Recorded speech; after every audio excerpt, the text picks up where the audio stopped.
97.5 The Fanatic and 97.5thefanatic.com.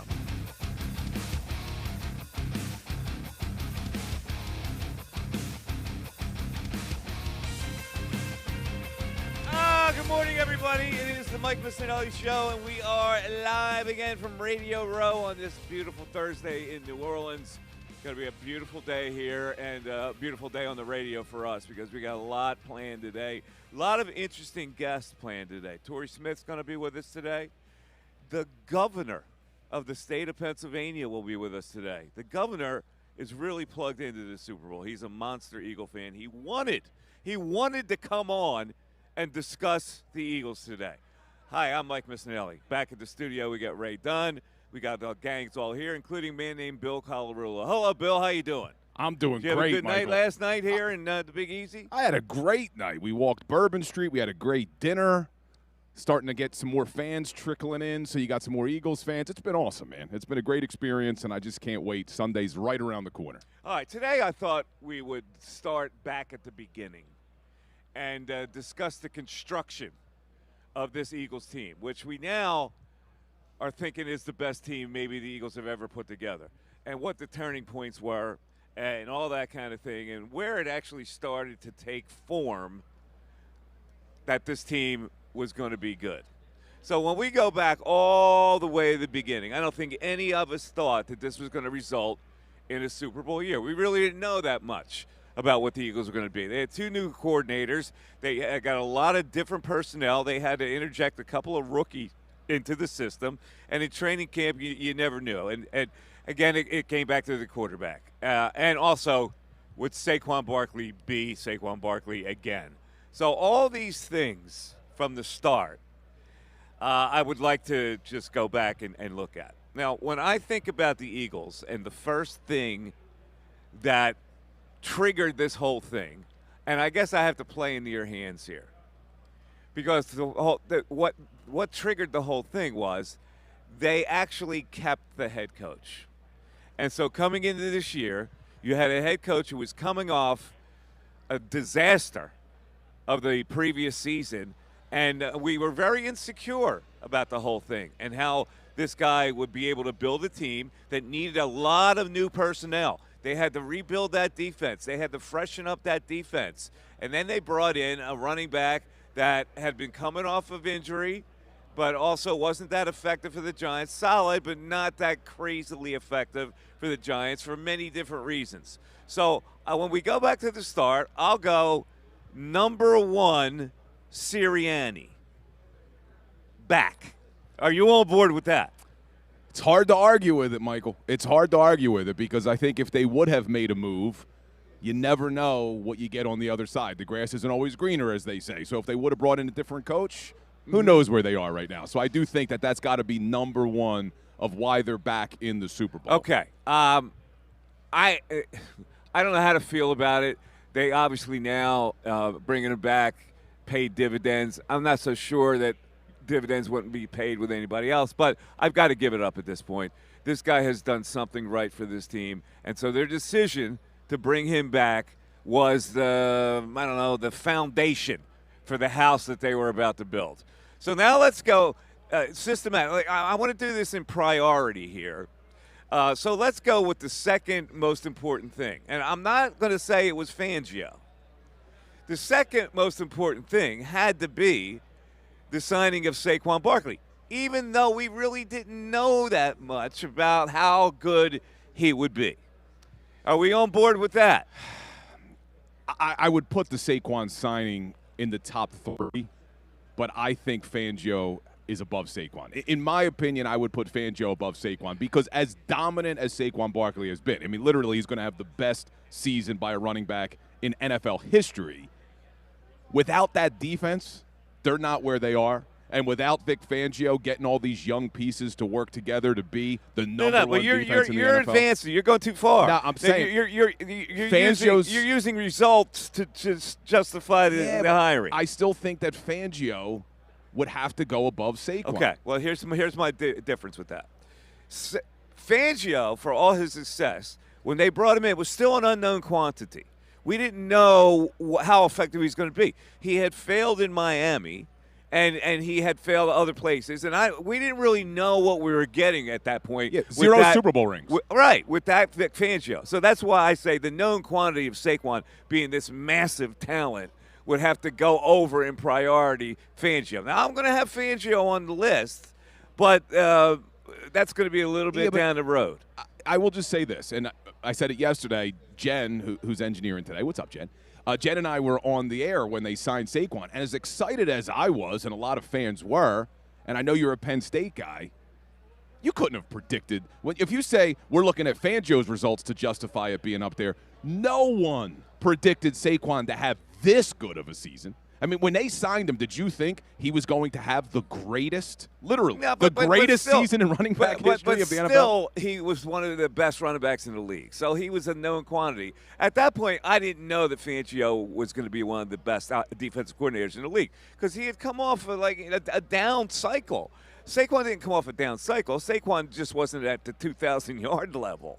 So that's why I go Sirianni, Saquon. I go to two S's up top, and I'm overruling your Vic Fangio thing. All right, so you're putting Saquon there, but Fangio's got to be number 3. I'll put Fangio in parentheses, okay? I'm not going Fangio number 3 either. Oh, man. Because I'm going personnel first, and they needed personnel more than they needed the coordinator because any coordinator they were going to bring in was an unknown quantity, even though they've had middling success in the league and some better success in the league. Yeah, I'm with you on that because I said a lot last season. It didn't matter if it was Sean Desai or Matt Patricia. They lacked defensive personnel.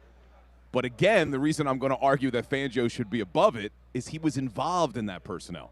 Howie Roseman is not bringing Zach Baun here to play off-ball linebacker. See, now you're burying the lead here because you're going into my number 3. But that the signing of Zach Baun was my number 3, and we're putting together cinder blocks here. I get it. The cinder blocks that are building this foundation. But you can't build the house without Fangio being the cinder block because Zach Baun's not here, but for Vic Fangio saying, I think that guy can play off-ball linebacker. No way Howie Roseman looked at him, who'd never played the position in New Orleans, and said, yeah, you know what? I've done a pretty poor job of identifying linebackers, but I could see that guy. No, it was Fangio who found him. I always go player first. So I go Baun, and then I go Fangio. Again, Fangio came here as what is he? What is he? So you're looking at the result afterwards. The player Baun was the scouts, and obviously Fangio had something to say about that. But the scouts, Howie Roseman, they saw that guy and they signed him. And so he was the known quantity as far as the ability goes. All right, well, then let me ask you. Mm-hmm. If Vic Fangio is not the defensive coordinator, do you think Zach Baun is a Defensive Player of the Year finalist? Again, you're fast forwarding. Well, it's just you can't fast forward this exercise. You don't get the exercise that we're doing here. I am disagreeing. Though. You've got all the blocks lined up with mortar, and I'm just putting a block down at a time. I can't put Zach Baun ahead of Vic Fangio. Well, I did. You can't. And since it's the Mike Missanelli show, Zach Baun gets your votes count as 2. Gets the number 3 spot, and Fangio gets the 4th spot. All right, let's go to the 5th spot now. We're building this team. Where they are now, we're going back, and we're saying, okay, what blocks were put in place to build that foundation? So we got Sirianni, we got Saquon, we got Baun, then we got Fangio. And I'll agree with that one. You got Fangio higher, but, whatever. Can I just hear you say it again? Who's the number 1? Who's number 1? Sirianni. Oh, it's like music, music listen, to my ears. I can no longer deny it or fight against it. Could I if I said it was irrelevant that they brought him back and it was all luck, I'd look like an idiot. So their decision, even though I wouldn't have done it, turned out. Now maybe they didn't know it would turn out this way. It did. So I got to go, okay, that decision at that time, even though I didn't know how it was going to progress, if they didn't do it, maybe we're not here. Maybe we would have been, but maybe we're not here. So I will give Sirianni. So you got to give me one. I'm giving you one with Sirianni. You got to give me one with Fangio. All right, so we're going Sirianni. I'm not trying to disrespect Fangio. I think he's done an amazing job. But at the time, he was a totally unknown quantity. And I can't give him 100% credit for Zach Baun. I can give Baun 100% credit, right? he gets the 100% credit. He knew what he was. All right? Yeah. It's all right. So, Sirianni, Saquon, Bond, Fangio, and I want to go into a break with number 5 because number 5 is a little bit tougher. So, give me your number 5 building block that was most important. Number 5 for me would have been the 2024 NFL Draft. Getting Quinyon and Cooper DeJean with the first pick and the second pick completely changed the secondary for the better. A secondary that struggled immensely last season to bring those two guys in. And you even saw it with Cooper DeJean, who was hurt to start the year. After the bye, when Cooper DeJean slides in at that nickel corner position, look how much better this defense has been. So I'm going with the 2024 NFL Draft. So basically Howie Roseman's drafting ability right there. Okay, and I will agree with that. And you could even throw in, bringing C.J. Gardner-Johnson back and yes, things like that. But I definitely will agree with you at the 2024 NFL draftees that included 2 starting players as rookies right away, which blended right into our number 4, what Fangio did with them. Yes. Right? Yeah, so the top 5, I think we agree what they are, maybe just not the order. All right, so there you go with the top 5. Now I want to take, the people out there have seen the same thing that we did. I want to hear what your ranking system is on how this football team developed block by block to get where they are now. Because when you look at this team, here's where they are. How did they get there is the appropriate conversation today. Here's how you get in. It's 610-632-0975. 610-632-0975 on the text board or via the phone call. And again, we have Torrey Smith, 1055. Torrey likes being on our show so much he wanted to come back.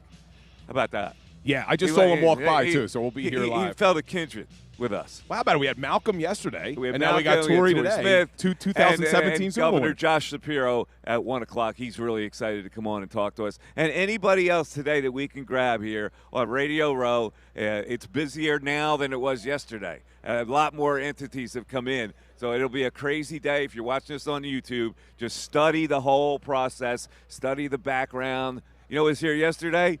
That golfer that people go crazy over. Oh, Paige. Paige Spiranak was here. That's correct. That's correct. That's right. All right. 610-63. Was that Brian Dawkins? Oh, was that B-Dog? Yo, B-Dog, what's up? All right, he's going to come this way. How about that? Grab you never know, man. Walking by. You never know. It's the Mike Missanelli Show. Right back after this.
all show long, you need not to miss a minute of the show because this is a day where more people are going to waft through, and we're on the lookout. We got our man Mike Vito chasing down a very important guest that we can just slide on at any moment. Like we can't even announce who we're going to have on because it's this is just a very fluid situation. It is. So Brian Dawkins promises he's coming back. These guys are they have all these obligations, but he's going to circle back. He's been a friend of this station for a long time. Yeah, Dawkins will circle back. He used to be a regular guest for me. And we had him on a couple weeks ago. Yes, we spoke to him a couple weeks ago. But what's so cool about being down here, like Mike and I are about to get in the Uber to come over today, and Jonathan Stewart, former running back from the Carolina Panthers, is right there. I'm like, yeah, you going down to the convention center? Yeah, he jumps in the cab. Yeah, we rode down with Jonathan So we rode Stewart. down with Jonathan Stewart. We're talking about Chip Kelly a little bit. He played for him at Oregon. It's just you don't know. You're bumping into people everywhere. Last night we're at dinner. Adam Schefter's in there with us. Like, it's just every single person that's ever had anything to do with the NFL is all here in one spot. It's pretty cool. I hear Adam Schefter was really glad to see you guys last night. Well, he goes on Kincade and Salciunas every morning, but at first he didn't recognize them. Every Wednesday, not every morning. Thank you, Vito. Every Wednesday. But at first he didn't recognize it. It was a dark restaurant. I think he thought they were like fans coming at him, and then once he realized who they were, he was excited. Yeah, some breaking news here. Today's the NBA trading deadline. Now, of course, last night was a big trade. Jimmy Butler goes to the Golden State Warriors. The Sixers were active. The Sixers traded Reggie Jackson to the Wizards for a future first. I don't know what the details on. What is that? Reggie Jackson and a first go to Reggie Washington. Jackson and a future first. Yes, it sounds like they're trading one of the Houston, Oklahoma City firsts that are going to be at the end of the draft in exchange getting Jared Butler and 4 future second-round picks. Listen, man, I don't know what to say here. I mean, everybody loves these second-round picks, and you package them, and I get it. I never really saw that much of the value of a second-round pick. But the future first to Washington will look like a bad draft pick. This is a draft pick within the next couple of years? What year is that future first going to Washington? Still trying to get exactly what that year is for that pick, but it looks like it's going to be one of like the late 28 to 30 type first-round picks. So people are worried that it's a very early first-round pick. Jared Butler is a 6'3" guard who's been kind of a G League player, two-way contract player. What's that? 2026 would be the year. 2026, their future first-round pick in 2026. So one of OKC, Houston, or the Clippers first-round pick from 2026. Okay. Yeah. We're trying to feel good today about the Super Bowl, and the Sixers are not really making us feel great. Well, it's news. So, it is. No, I'm saying it's just not making us feel great. We had to discuss it in conjunction with the Sixers. I'm having a hard time. It's just it's such a bleak situation. All right, so let's move. Oh, look at the bling on that. Who's that dude over there with the bling? Max Crosby. Oh, is that Max Crosby? Yeah, Max Crosby, but he's wearing an E around this. He's got an E. I'm not sure what the E is for. Is the E for Eagle? I don't know what that's for. Vito, find out what the E is about. Max Crosby with a lot of bling there. That is a lot of bling. You think it's real? It really is. I think it's real. I don't think an NFL player. He's got a new head coach now in Pete Carroll, and he's got a new offensive coordinator on the other side of the ball in Chip Kelly, who we were talking about. So we talked about the construction of your Philadelphia Eagles, and block by block, what were the most important building blocks? So in other words, we're putting the big cinder blocks at the bottom, and then we're stacking them with a little smaller cinder block. So the big ones, the top 5 as the foundation cinder blocks. Sirianni, the Saquon signing, the Zach Bond signing, the Fangio signing, and the 2024 NFL draft picks where they got 2 starters. Is that everybody can agree on that, or maybe you have something different? But let's just go more down the line, Bill, because now it gets a little more difficult. So I'm going to go with my number 6. Let's see if we're in lockstep. The evolution of Cam Jurgens. Interesting.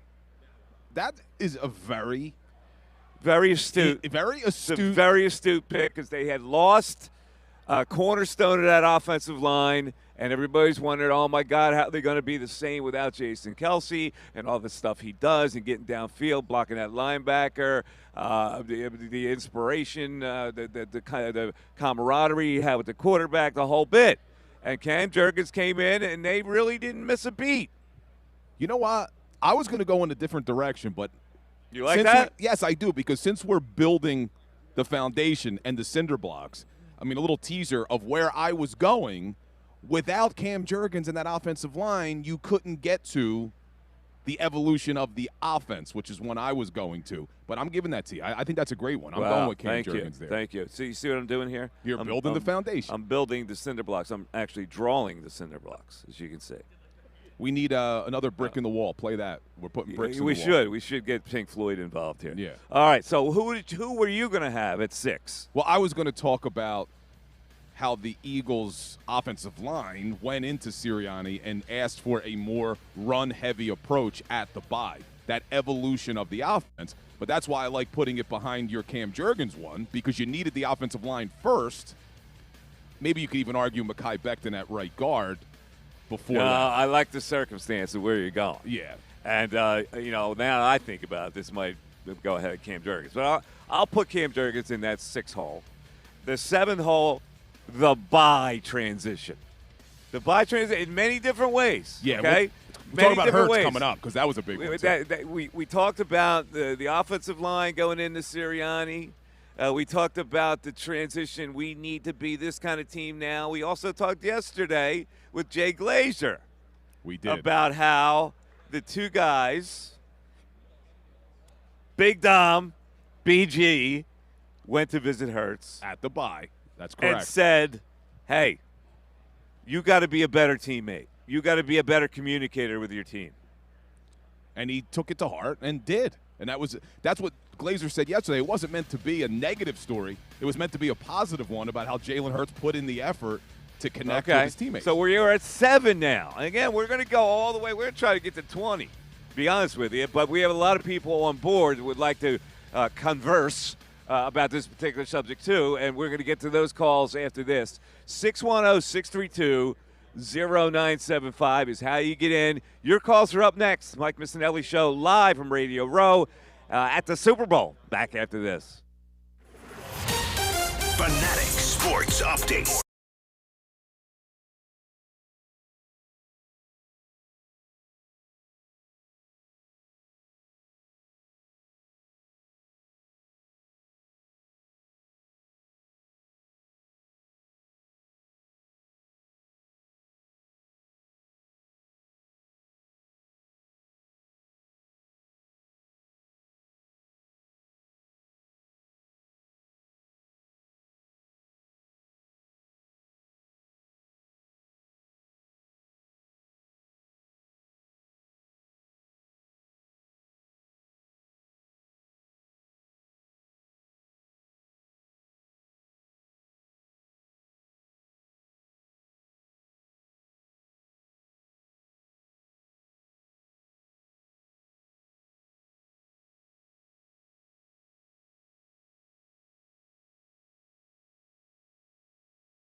Fanatic.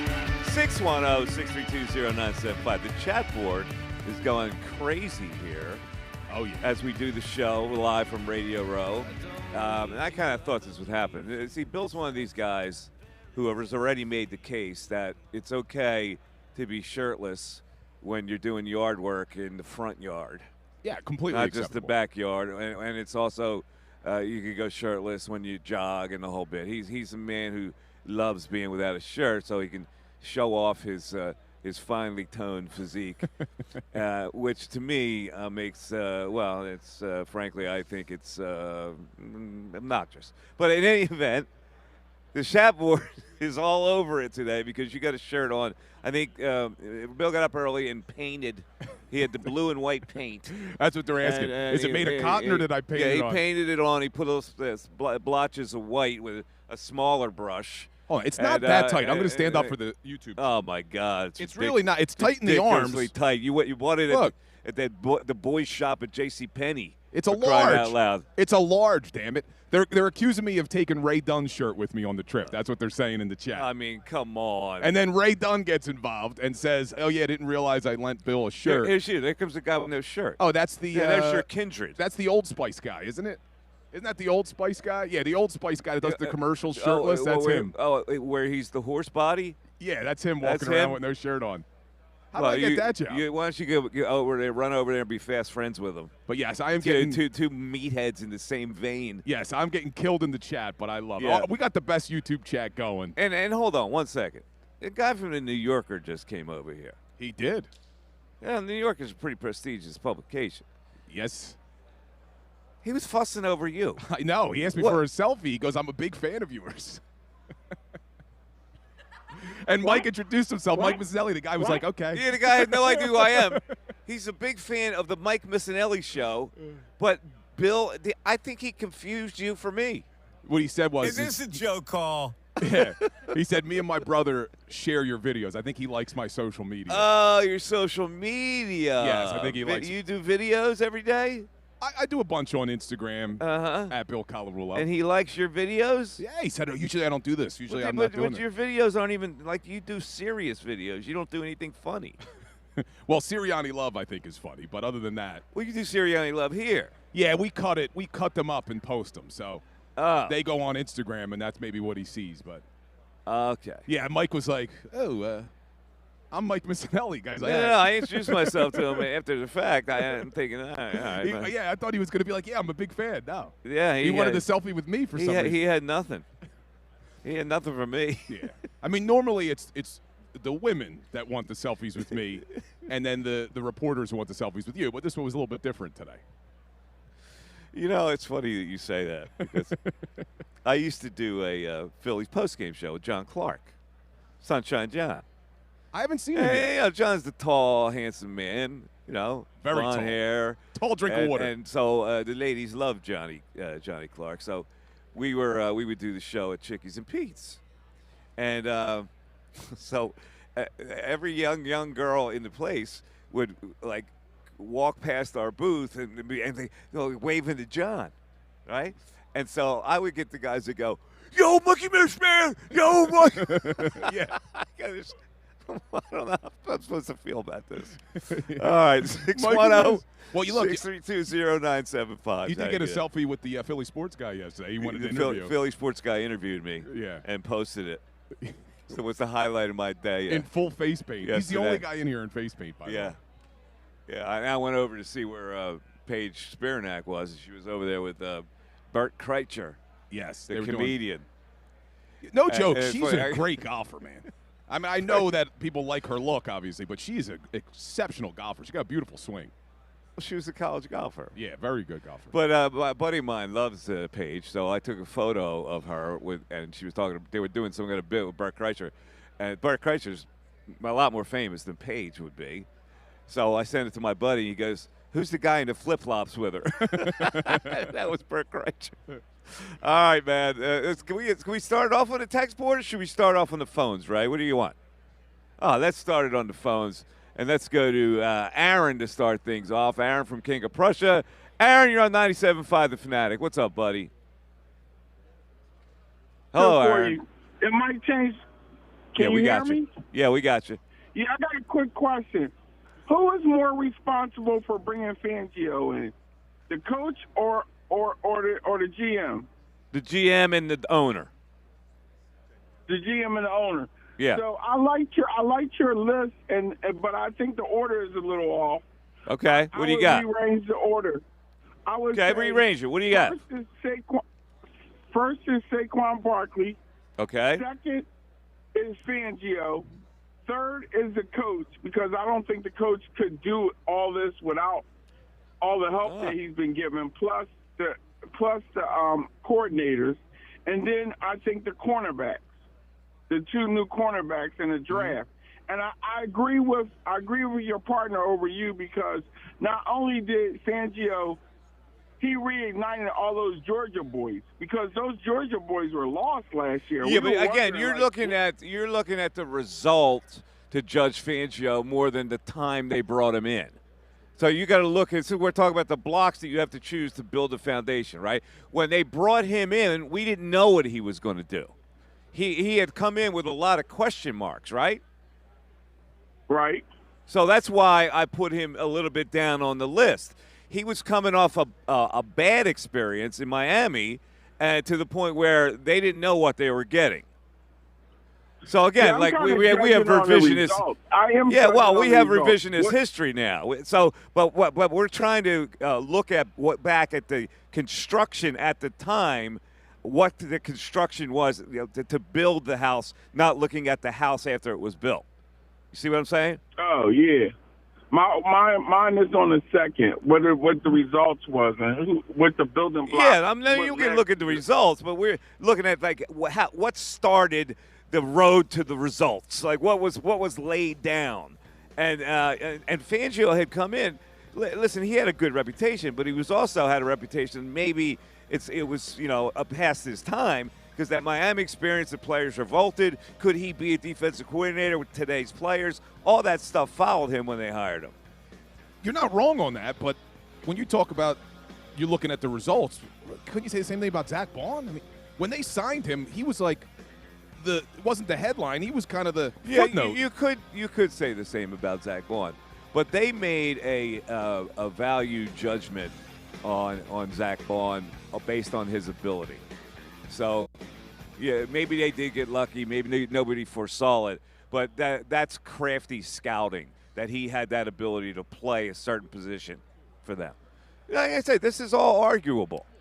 And the bottom line is all of it's good. I mean, all of it got them to where they are. Yes. So it's good stuff to talk about. So the list could be, you could have different priorities with your list. And we're going to extend this out. Because right now I have Sirianni, Saquon, Bond, Fangio, the 2024 NFL Draft that brought you Q and DeGene, Cam Jurgens, and the bye where everything changed. That's my 7. Bill has a different 7. You may have a different 7. We're going to extend it to 8, 9, 10 in a little bit. 610-632-0975. Don't forget, Torrey Smith is coming your way at 10:55. Mike Missanelli Show continues from Radio Row, live in New Orleans. What's up, everybody? Andrew DeCecco here.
Fanatic.com.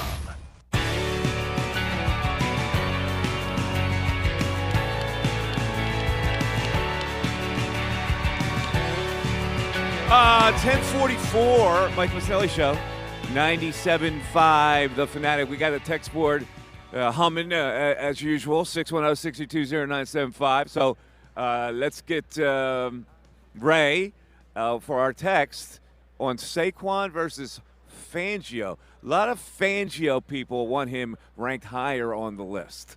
Yeah, we got Jay in Westchester. Bill, I agree. Saquon was good before the Eagles got here, and then he became great. Meanwhile, Fangio's defense was last in the league to first in the league this year. He took a bad product and made it great. Saquon was good and became great. Major difference between the two. Saquon was good and became great? What, are you kidding me? Saquon has always been great. He just got held down a little bit by injuries. When he came into the league, he was great. Well, he had the great skill set, but he didn't have great seasons necessarily. He had the first couple seasons with the Giants. You look at what he did. Well, his first season with the Giants, he had a 1,000-yard receiver in Odell Beckham. He had Eli Manning. He had one of his best years, and he had some good years, but nothing like this, Mike. I mean, this is generational this season. Yeah, I get it, but come on. I don't know if you can do that. You know, you say that he was good and became great. He was always a premier type of back here. That was Drew Brees just walked by. And I don't know if you saw it, Joe Montana's over there.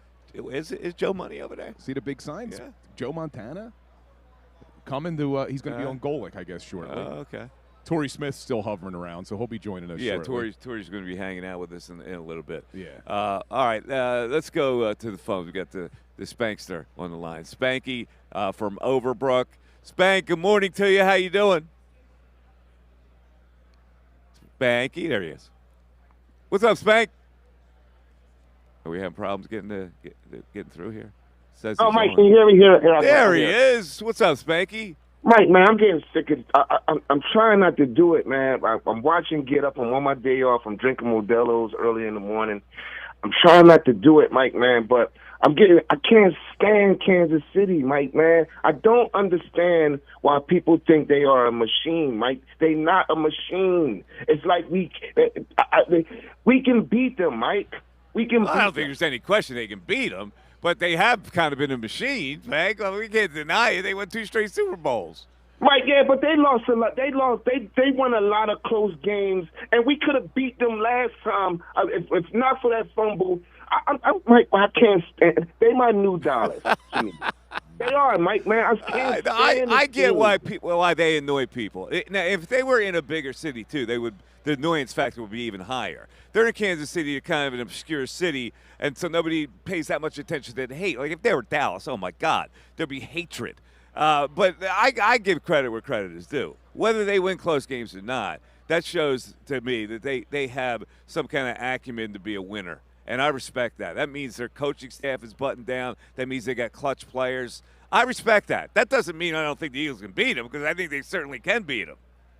Yeah, and listen, Mike, listen, when it all shake out, the person that's going to have to be the man is going to have to be Jalen Hurts, man. This got to be his game where he ball out. But I'm gonna tell you, the key is Jalen Carter.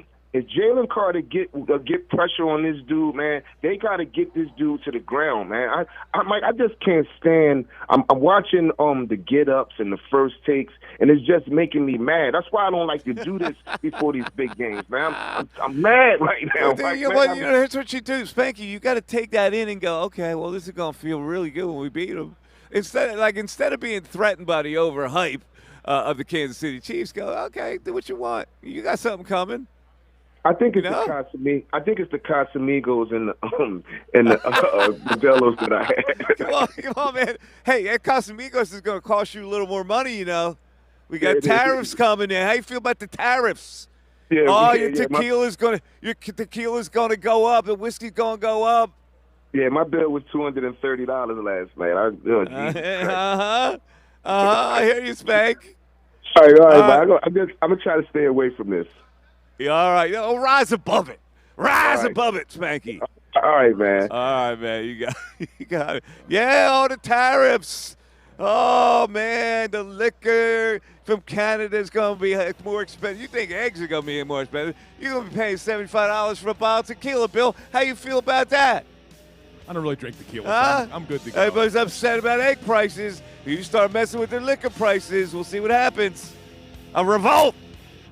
610-632-0975. Listen, y'all asked for it. The Blake Missanelli Show continues right here on 97.5 The Fanatic. Fanatic Sports Update. Fueling success. I'm Ray Dunn. This update is brought to you by Corona. Join 97.5 The Fanatic this Sunday at Patty Wax on South Street starting at 2 p.m. for the big game pregame show and watch party with Andrew and Connor. Enjoy $5 Coronas, $5 Modelo drafts, and exclusive prizes. Don't miss out. Details at 97.5thefanatic.com. Please drink responsibly. As we continue to hear from the Eagles in the lead up to Super Bowl 59, we hear more and more about what's fueled this run to the big game. Jalen Hurts mentioned yesterday doubt fuels him, and Nick Sirianni talked about how adversity has helped shape this team. All our setbacks, the 2022 end of the season there, we used to help shape us who we are. It's about embracing adversity and growing from, not only the good things that happen, but then also the bad things that happen, because again, like I said, that just shapes the person, the player, the coach you are. We'll hear from them again today. Also, we got our first injury report from the Super Bowl. Had Jalen Carter, Kenny Gainwell, Brandon Graham, and Devontae Smith as limited in practice. Stay tuned from Radio Row. We'll get a chance to talk to a number of great guests. Torrey Smith expected to come up next here with us. Looking elsewhere in Philadelphia, 76ers lost the Heat 108-101 last night. Paul George just 9 points in his return. 76ers also dealt Reggie Jackson and a future first to the Wizards for Jared Butler in 4 seconds earlier this morning. Flyers host the Capitals at 7 o'clock tonight. You can listen to it right here on The Fanatic. This update's all sports by Rapid Radios. Rapid Radios instant push-to-talk walkie-talkies offering national LTE coverage for a limited time. Go to rapidradios.com now for 60% off and free UPS shipping and code radio. Get an extra 5% off. I'm Ray Dunn on the home of the 76ers and the Flyers. 97.5 The Fanatic and 97.5thefanatic.com. Hey, it's Ricky Metallico from the best show ever. Weekdays from 2 to 6 p.m. on 97.5 The Fanatic. All week long, we're going to be breaking down the Eagles and what they need to do to come home with the Lombardi Trophy. We'll have Tim McManus, Andrew DeCecco, Dave Zungaro, and so many others who follow the team on the road to New Orleans. Listen to the best show ever for complete Eagles coverage all week on 97.5 The Fanatic and 97.5thefanatic.com. Go Birds! Guys, what if you could treat your ED with no drugs, surgery, or injections? How could you not get up for that? At Forge Medical Group, our board-certified MDs offer a variety of proven treatment options tailored to your needs, including focused wave therapy and radio shockwave therapy, which use acoustic pressure waves to open existing blood vessels and stimulate the growth of new ones, with absolutely no cutting, slicing, stitches, or injections. While radio shockwave therapy is known for treating superficial tissue, and focused wave therapy is used for issues with deep tissue. We found using a combination of the two therapies at once is much more effective than using one or the other by itself. Don't let ED define you. Take the first step toward a more satisfying life at Forge Medical Group. Treatments start at just $300 per session, and appointments fill up fast. So call 610-632-8181 now. ForgeMedicalGroup.com.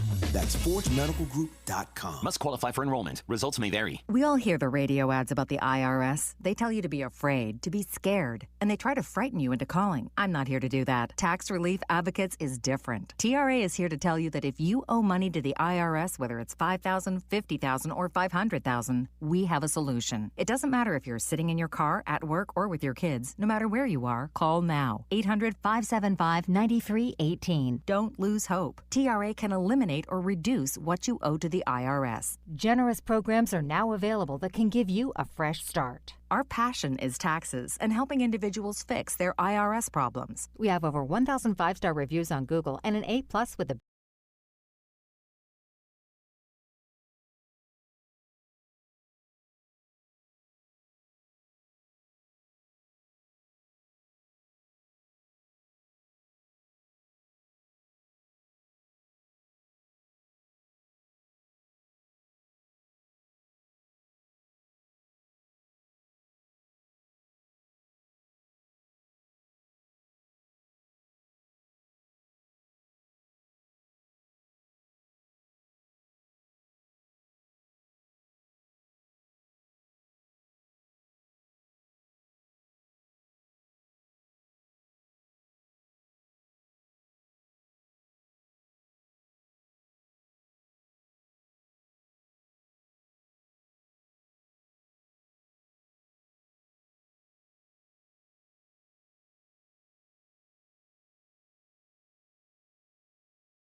FanaticTickets.com. All right, it's 10:55. Mike Missanelli Show. We're live on Radio Row in New Orleans. Eagles and Chiefs. And a man who's now I endorse Torrey Smith to be a regular on this program. We had him on last week. He joins us again, the great Torrey Smith. Hey, Torrey, how you doing, man? Doing great. How you doing? We're doing good. Now, so you're floating around at Radio Row. I want to know what this experience is for like an ex-NFL player, because we see a lot of them. And it's funny, you run into guys that you may have played with or guys that coached you along the line. What is this like walking through here? Is it a surreal experience for you? Or no, it is. I've been able to experience it some years now because of I went my third year in the league to the Super Bowl. My first year I didn't go because I felt like we should have been in the Super Bowl. I didn't watch the game. I worked out during the game. I stayed away from it. Super corny looking back, but I had no idea. I didn't want anything to do with the game. The following year we won it. Then my third year I go to Radio Row. And I'll never forget walking on Radio Row, and I'm looking, and I see Barry Sanders. I was like, oh, my God. Like, that was the first time I was ever starstruck. Like, I had his rookie card. I opened it as a kid, and it was on my dresser. And I'm like, that's Barry Sanders. Like, I was so scared to go talk to him. And, to be out here now. So did you go talk to him? I did. I ended up going to talk to him. Now, let me he was awesome to me, too. Does he, like, I'm Torrey Smith, does he know who you are? He actually did. Did he? Unless he lied to me. But he had a guy, Kevin Glover, who was his center. He was the pro liaison at Maryland, so he's like he's like an uncle to me. So we had a tie where I could talk to him about it, and there was a connection. So to have the opportunity to be there with him, it was really cool. And just to be here now, I mean, Emmitt Smith, Warren Moon, Brian Dawkins, right? Like guys who I'm like, oh my gosh, there they are. Like now I can see them, and I know them now. That's cool. And I'm still amazed when they say hi to they just say hi to me first. I'm like, oh my gosh, he said hi to me. That's really interesting because listen, you play in the NFL, it's a fraternity that never, it never quits. Like you're part of a very exclusive club when you play in this league, and I guess that's the kind of thing you feel when you're around everybody, right? You guys went through the same wars and. Yeah, I mean, it is really cool. There's a lot of things you have in common, seeing teammates. I saw Greg Olsen already. I've seen so many different guys that I played with. Cam Newton to be here in a second. So, I mean, it's just amazing to be here. Like, I tell anybody, I don't care who you're a fan of. And that's the one thing I didn't realize until I actually went to the Super Bowl is that players, you get so locked into the game, and you think, oh, man, they're here because of us. 99% of the people here don't cheer for the two teams that are playing. They're actual fans of the game. And that's something you don't know unless you go to a city where they're holding a Super Bowl and you see all of these fans around. Like, it's really cool to see how people come together with their love of the game. And also, like, when you're part of a team like that, and you've been part of many teams, like the bonding you have with 52 other guys that go from year to year and they change, and it's like you always have that tie with somebody in your life, probably more than anybody, like except your family, that the teammates always stick with you. Even like you're in college in Maryland, guys that you played with, you never lose that team factor. Yeah, you never do, and it's really cool to catch up to guys. I love seeing the big linemen that are no longer big. They shrink. Right, they shrink, and then you see the skill guys that look like they've been eating everything. So it's really cool how that works out. But no, it's awesome. Why do you think that is? Listen, now that you hit on that, these monsters that were like 350, 380 pounds, you see them now, and they lost all that weight, and it's it's not easy to lose weight, but but the skill players, you're right, the skill players don't care as much. Yeah, the thing that stands out to me is, I honestly, all jokes aside, I think the linemen have to work so hard, most of them, to keep their weight. Especially, think about a guy like Lane Johnson, right? He came into college as a quarterback. Yeah. Like he wasn't a naturally or quarterback, tight end, whatever it was. He's not a naturally massive guy in terms of carrying all that weight. So when Lane's done, he's going to drop his weight. Now there's some linemen that they're linemen since they've been linemen since third grade, right? But some of those guys have to work really hard to keep their weight on. And on the flip side of it, skill guys, we all know that your metabolism changes as you get older, but skill guys don't realize it because they're not running as much as they were before.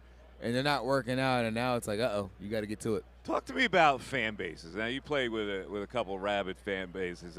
Philly, obviously, the Super Bowl thing, and the Ravens, very successful fan base. Is there any difference between the two fan bases? Like, you see that crazy dude, that Eagle guy with the right here in front of us. There he is. Like this guy. Yeah, he's loaded, man. Yeah. So what were the differences in the fan bases? So first of all, let me tell you that you're listening to WPEN HD1, Burlington, Philadelphia, a Beasley Media Group station broadcasting live from the Comcast Business Studios, powering possibilities. Man, I feel like, I tell people all the time, the Philadelphia Eagles have the biggest and best fan base that I've been around. And I don't mean that to disrespect the other ones I've been a part of. Baltimore is amazing as well. But Baltimore is small. When you talk about Philadelphia, it's massive. And everyone loves the Eagles. So that's the one thing that stood out to me was that at first I was Ubering around everywhere, and it didn't matter if they were black, white, Indian, whatever. They all were listening to sports radio. Like, that's what opened my eyes to, like, this place is different. Because I was in San Francisco, right? You would think, like, going from Baltimore or Smaltimore, like some people like to call it, and then now you go to San Francisco. I'm like, man, the 49ers have a large fan base. And you go around, I'm like, these people just have 49ers gear. Like, they don't, the real diehards, like, you're not seeing them like that. Well, in Philadelphia, every bar, every restaurant, everyone's locked in, and that was the difference maker to me. So did you live in the city when you were here? I know you did. You did? Okay. Yeah, I lived down in the city.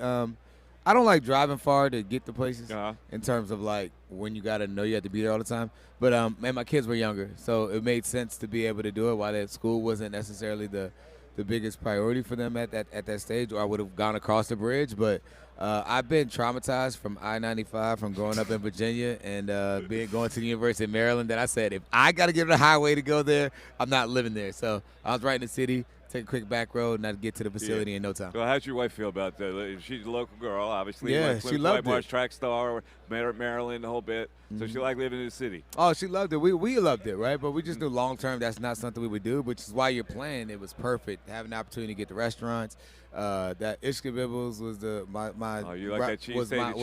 was my spot of choice. Yeah. And I could get there in a few minutes. So I was tearing that up while I was there. So it was just really cool to live that life, enjoy the best that Philadelphia had to offer, and I was definitely thankful for my time there. Let's talk about the game a little bit. And, it's a wide receiver. I'm astonished that the Eagles don't run the slant to AJ 10 times a game. Like, I just think it's an unstoppable. Why wouldn't they run the slant a million times to him? What prevents them from thinking that way? Oh man, now you got guys they're kind of keyed in on it. They're trying to take their shot in it, but I feel like so the linebacker AJ slides Brown, over. And it's less the linebacker, it's more the cornerback trying to say, hey, they're not necessarily taking deep shots to him right now. I'm going to take my eyes based on the situation, based on the scenario.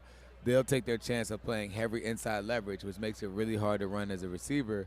And now they're able to get there and try to dislodge the ball. But the way he plays the game, he reminds me of Anquan Bolden. He's physical, he's quick, he's strong, and he's able to body up guys even if he's covered. And that's why that slant works very well for him. But I think it's something that you will see. He'll catch a couple of them on Sunday, and it's been something that is a great drive starter for him. But also the same way we recognize it that way, they're studying it the same way, trying to figure out when and where, and corners are more comfortable taking those chances. So the game plan the Eagles should follow is the game plan that's been successful for them all year, which is let's run the ball, and we'll see what we get off of that. Absolutely. Run the ball, and running the ball builds one person's confidence more than everyone else, and that's Jalen Hurts. That's not saying Jalen Hurts isn't capable. Jalen Hurts is 1,000% capable of being the guy and being the reason why this team wins the game. However, Howie Roseman has done an amazing job building a roster to whereas it doesn't have to be that way. You can play balanced football. That's what everyone wants to play. Everyone falls in love with Patrick Mahomes and his ability to go throw for 400-something yards. Who cares? All that matters is did you win, right? Yeah. And when you talk about this team and the way they play, you have players, you have stars, really, at every skill position on the offensive line, and obviously the offensive line speaks for itself. They have, every stars at every skill position, and the offensive line speaks for itself. And you have to feel really good about where this offense is. To watch Jalen at the NFC Championship game, I was there. To watch him get in rhythm off of the RPOs was a beautiful thing. He was using his legs. He was running. he hadn't been that healthy in a while. And we tend to forget that a little bit when you're watching it. And he looked exactly how he needed to be for this team to go and get it done. Talking to Torrey Smith. Last question, Torrey. Speaking of Jalen, you've played with a lot of quarterbacks. You've seen their demeanor in a huddle, on the sidelines, outside of football. How does what kind of quarterback connects mostly with his team, and how does he do that? Because everybody says Jalen's too reticent, he's too serious, he's this. There was that thing early in the season where they went to his house and said you got to engage more with your teammates. What's the perfect quarterback for a player to be involved with? Man, to me, I think as long as you're cool in that locker room, it doesn't really matter. Like, I'll be the one to tell you this: I don't hang out much, ever. Right, and when I was playing, if we had a dinner or something we would set up, I would go to that. But you can ask anybody during my time in Philadelphia. You didn't see me out unless they tricked me into going out after a game, right? Like I didn't need to hang with my teammates after practice every day. Like that I don't need my quarterback to do that, dude. We need to lock in this building, right? We can socialize at the tubs. We can socialize in the training room. We can socialize in the cafeteria. But I don't need to hang with you to build this relationship, right? And I think that's how it is. It works in anybody, in any profession, any work environment, right? Like, I just got to like you. And matter of fact, I don't even have to like you. I just need to like what you have going on. And we're all on the same page. So I think for Jalen, man, he is a very likable player. I think sometimes some people, like we all know and experience, some people want more from their friendship. Some people want more from their relationship. And you just have to kind of adjust to meet that. But I played with quarterbacks, Joe Flacco, loving to death, right? South Jersey zone, right? We did not have to hang out at all during the season. We don't have to eat together the day before the games. I was with the younger guys. We were awesome. That's what I love him to death. I do. He called me right now. I'll leave here and I'll go to Jersey to be there for him if he needed me, right? Loving to death. But we're at work. We don't need to have that. I'm talking about like even during the game on the sidelines where people say he doesn't engage with his receivers. You don't care. Like that doesn't a matter. Quick little note. Hey, what are you thinking? What are you saying? Cool. I don't need you over there giving Ray Lewis speeches, right? Like just are we locked in? What do we got to work on? What do you need from me? What am I seeing that you can get from us? I think sometimes the optics make people think they're doing more than what they really are. And we all work with people who make it seem like they're doing something, but they're really doing nothing. And that's to really kind of put it in the real life terms so everyone can understand what I'm saying. Just because you're speaking, just because you look like you're doing something, doesn't mean you're doing anything. And also sometimes players are like, you're doing too much. There's a fine line of it. Like, everyone can't be Jameis Winston. Jameis is natural, right? That's him. Yeah. So you're drawn to it. If Jalen decided today to go and be as charismatic as Jameis Winston, the city of Philadelphia would kick him out, right? Like, it just wouldn't work. Like, you got to just lead how you are. Or like Donovan playing an air guitar or something like that, right? You could do that. Torrey, listen, man, it's always a pleasure to talk to you. Cool. You should be, we get you as a regular guest. When football resumes after the Eagles win the Super Bowl, right? Let's talk about it. All right, man. Thank you. I appreciate you. That's Torrey Smith hanging out. Been with two Super Bowl teams, got a couple of rings, and, he's a great guest. Let's take a break. 610-622-0975. It's the Mike Missanelli Show, and we're back after this. Tyrone Johnson. There are two major flaws in the Kansas City Chiefs. Their run defense has not been good down the stretch, which plays directly into what the Eagles want to do anyway. He has a lot to say about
Mike Missanelli Show, live, Radio Row, New Orleans and Louisiana, Super Bowl in a few days. Build up to it is massive. I can't wait for the game, but we got many minutes to slay here before we get to the game. It's kind of annoying, but this is fun being here because you got all kinds. I got to be honest with you. I've been to a few of these. The amount of celebrities, ex-football people, big-time people, I think this year is the best I've ever seen it.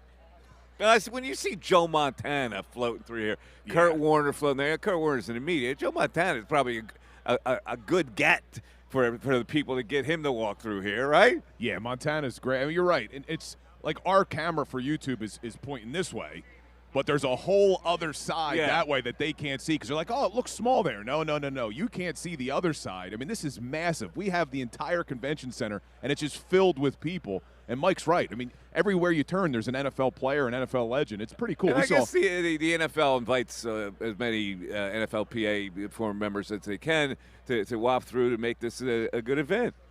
Yeah, no, this is awesome, man. We saw Jerome Bettis walking around. Yeah, I was surprised he didn't look bigger. The bus is still the bus, though. Yeah, he's a little bussy. He is, but I thought he would have been a little heavier by now. Oh, someone's wearing their Hall of Fame gold jacket. I don't know who that is. Yeah, I don't know who that is either. I can't tell from here. That's not a gold jacket. But that's not the gold that's jacket. No, it is. That's the Hall of Fame right there. Yeah, it looks like it's a little brownish. Maybe it faded a little bit. You got dirty? Maybe it faded. Now, interestingly, Torrey Smith we just had on is a two-time Super Bowl winner, wasn't rocking either Super Bowl ring. I guess you don't show that off. Like, I would think you come down here to the Super Bowl. Why not wear both? Yeah, see, that's pretentious. Why not wear both rings? That's like you mowing the lawn with no shirt. You always got to be showy. It's the Super Bowl. You wear the ring. I've been there. I would wear it. I'd probably wear it on my neck maybe like on a chain. Many thieves are out there in New Orleans land just trying to get a golden moment like that? Possible, yeah. But I'd still rock bling. It. I'd still rock it. Down here I would. I mean, you probably don't wear it every day, but down at the Super Bowl you wear it. How we doing on the chat board with your shirt? Well, the problem is that the internet here, because there's so many people on it. Oh, we're not. I'm having a hard time getting the YouTube chat up. So I apologize, but I mean, I'm probably still getting killed. I would assume I'm still getting killed on the YouTube chat, but I'm sorry. I'm not engaging with my YouTube peeps like I normally do, where our internet's too slow. We got Sirianni coming up at 11:30. Another presser. I guess he's doing one every day. And I believe today is the last Today's one, the last. Isn't it? Yeah, today's the last media availability. All right. I got to mention this since I don't know who gets into these press conferences. You got to be credentialed by the NFL, right? So, Bill, 2 years ago, on the show we did, the post-game Eagles show, where you got paid and then you didn't. That type of show. Remember that show that we did? I do remember. You, D-Gun, Seth. Exactly. I basically I kind of paid to be on the show. It was supposed to work the opposite way, but I kind of I've kind of paid to be on the show with the travel and the the food and stuff like that. Yeah, but that's beside the point. All the way down to my point I'm trying to make is we had a doctor on the show. We had a sports doc. Correct. Yesterday, we were listening to the press conference of Nick Sirianni. And he asked a question in the press conference. And he introduces himself by saying, I'm so-and-so, 40-year season ticket holder, Nick. And he asked the question about Brandon Graham. Oh, what kind of balls do you have to do that? I don't know. I mean, are you kidding me? Like, how is that even permitted? How do they pick who's asking the questions? I have no idea. The guy probably raised his hand, and they picked him. This doctor, who was our, health expert, has nothing to do with covering sports, somehow gets into that press conference and introduces himself as a 40-year Eagles ticket holder? Yeah, where do people get the coyoons? I don't know. I don't know how you get these credentials. You got to be affiliated somehow, right? There's got to be some sort of affiliation. I don't know. But yeah, he was on the air yesterday with Sirianni. Come on, man, let's go. These people have earned the right to be a credentialed media member to cover the sport. This guy worms his way in there and he asked the question and he introduced it. They didn't fake it. Like, I'm for blah, blah, blah, blah, blah. He introduced himself as a 40-year season ticket holder. Eviction right away. That should Eviction. Have been. Eviction. I got some comments on the YouTube. It came up. The shirt makes – oh, no. I'm not going to read that one. It says the shirt makes me look like Howard. Glad to see that even though Bill's wife isn't there, her shirt is. That was a good one. That's good. That's excellent. Gold jacket, Bill's shirt. I don't see the difference. I agree with that. Legendary. Yeah. All right, let's go to the phones. Richard Marshall checking in. What's up, Rich? How you doing? Ray's playing the music I'm doing for you. tremendous. Oh, he's playing the music? All right, hold on, Richard. Yeah. Playing the music. We'll get to you, I don't even Richard. know how to put you on hold here. How do you do this with this? Ray took care of it. Ray took care of it. Oh, he did? Yeah, all right. Richard's on hold. We're going to take a break. 610-622-0975. We're back after this. Fanatic Sports Update. Live from Radio Row, I'm Ray Dunn with this Fanatic Sports Update. We just had Torrey Smith for you live from Radio Row with Mike and Bill here on the Mike Missanelli Show. Torrey Smith got into a number of different topics, including the Eagles, the best fan base he's ever been around. The Philadelphia Eagles have the biggest and best fan base that I've been around, and I don't mean that to disrespect the other ones I've been a part of. Baltimore is amazing as well, but Baltimore is small. When you talk about Philadelphia, it's massive, and everyone loves the Eagles. And you can hear what he had to say about your Eagles, about everything going on with Torrey Smith. And, of course, this game coming up with the Chiefs on our website, 975thefanatic.com. Stay tuned. More guests coming from Radio Row. Also coming up, Nick Sirianni and Jalen Hurts pressers. Sirianni scheduled to speak at 11:30. We did get an injury report from the Eagles leading up to the game. First injury report of the week. Had Jalen Carter, Kenny Gainwell, Brandon Graham, and Devontae Smith all listed as limited. Looking elsewhere in Philadelphia, 76ers lost the 108-101 last night, and this morning they trade away Reggie Jackson and a future first to the Wizards for Jared Butler and 4 second-round picks. The Flyers host the Capitals tonight at 7 o'clock. You can listen to it live right here on 97.5 The Fanatic. This update is brought to you by Mercedes-Benz. At Mercedes-Benz, there's a reason they go the extra mile from testing their vehicles, creating AI that it can anticipate your needs on the road. They demand that every car is worthy of their star because it's Mercedes-Benz. I'm Ray Dunn on the home of the 76ers and the Flyers. 97.5 The Fanatic and 97.5thefanatic.com.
are injury lawyers. Visit LundyLaw.com. That's LundyLaw.com. 97.5 The Fanatic and 97.5thefanatic.com. Mike Missanelli with Bill Colarulo and the young Ray Dunn. 97.5 The Fanatic and 97.5thefanatic.com.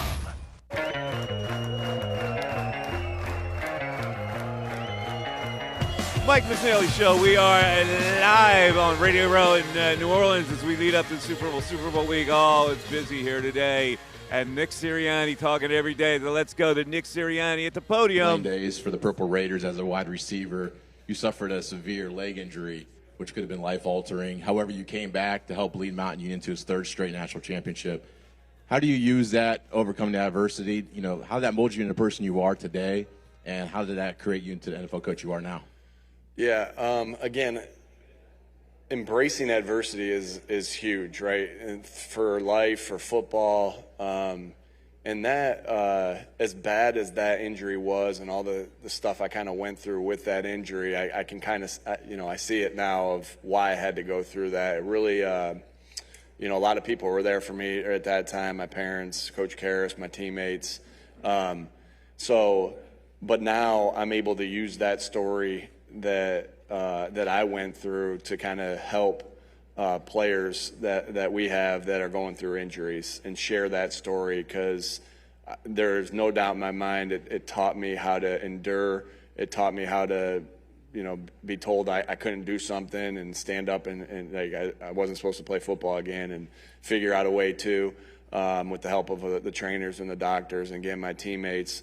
So it's really helped me be able to have a story to connect with the guys as far as when they're going through hard times. I think one of the biggest, connecting and being a team, there's so many opportunities to do that in the season, but the time where that the team needs you the most and the players need each other the most are in times of adversity. So looking back on it, as hard as it was for me to go through that at the time, it's really helped shape me who I am and help connect with these guys. Front row right, Zach Berman. Hey, good morning, Nick. On the night before the game 2 years ago, you changed your plan and opened the floor to the team to speak. Is that the plan again? And that meeting, what do you remember from that night? We'll see how that goes. We're still talking through that, but that was kind of actually a tradition at Mount Union that we did, and probably we'll see how that is, But just what you got to see is just how much you guys cared about each other. The whole conversation was just, when guys would get up there just talking about how much they mean to each other, how they're going to play for each other, all those different things. And again, it's not the best groups of individuals that wins; it's the best teams. And so it was a good moment for our team, and we'll see how that plays out. But remember a lot of things from that, a lot of different guys talking, and. That meant it meant a lot, and we'll probably try to recreate that. Left side, front row. Hi, Coach, right here. Hi. 2 years ago, a clip of you went viral from you crying during the national anthem. Can you just talk about your emotion during that moment, and do you anticipate being that emotional again on Sunday? You never know. It's hard to plan or say, hey, this is going to happen or that's going to happen.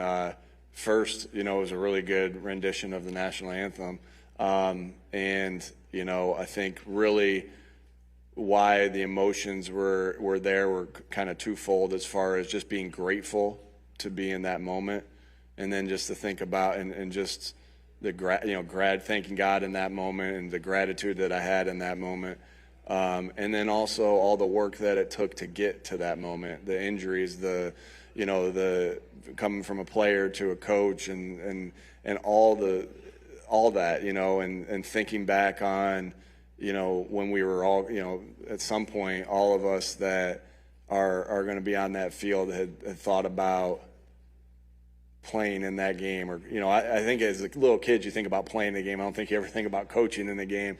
But I grew up with my dad as a coach, so maybe I did a little bit, but it was more about playing in the game and just being in that moment of something that you thought about your entire life and fantasized about your entire life, for that to become true. It's a grateful moment. Center aisle, second row, gentlemen. Coach, you got a good chunk of guys on this team who are Georgia Bulldogs. They've been very key and vital to this defense. Most specifically, Jalen Carter, Jordan Davis, Nakobe, and Nolan. Can you just talk about, those group of guys from Georgia and what they mean to this team in defense? Yeah, Keely's done a lot of good things too, and has really been huge for our special teams. Yeah, obviously their talent speaks for themselves, but they also have this. They've been playing together for multiple years. With the couple years that they've been here together, and then all the years that they had on those great defenses and teams that they had in Georgia under Coach Smart. So you have this connection and of on and off the field that's huge. Like there is a when we drafted Nolan Smith, he was. I remember how excited he was, and one of the first people that he embraced with was Nakobe, who was at his draft day party. So that's so cool because these guys, again, when you have a relationship with the guys and the guys have a relationship with each other, they'll go a little bit harder because they got a little bit more on the line, and because they don't want to let each other down. And I think that's a big part of it.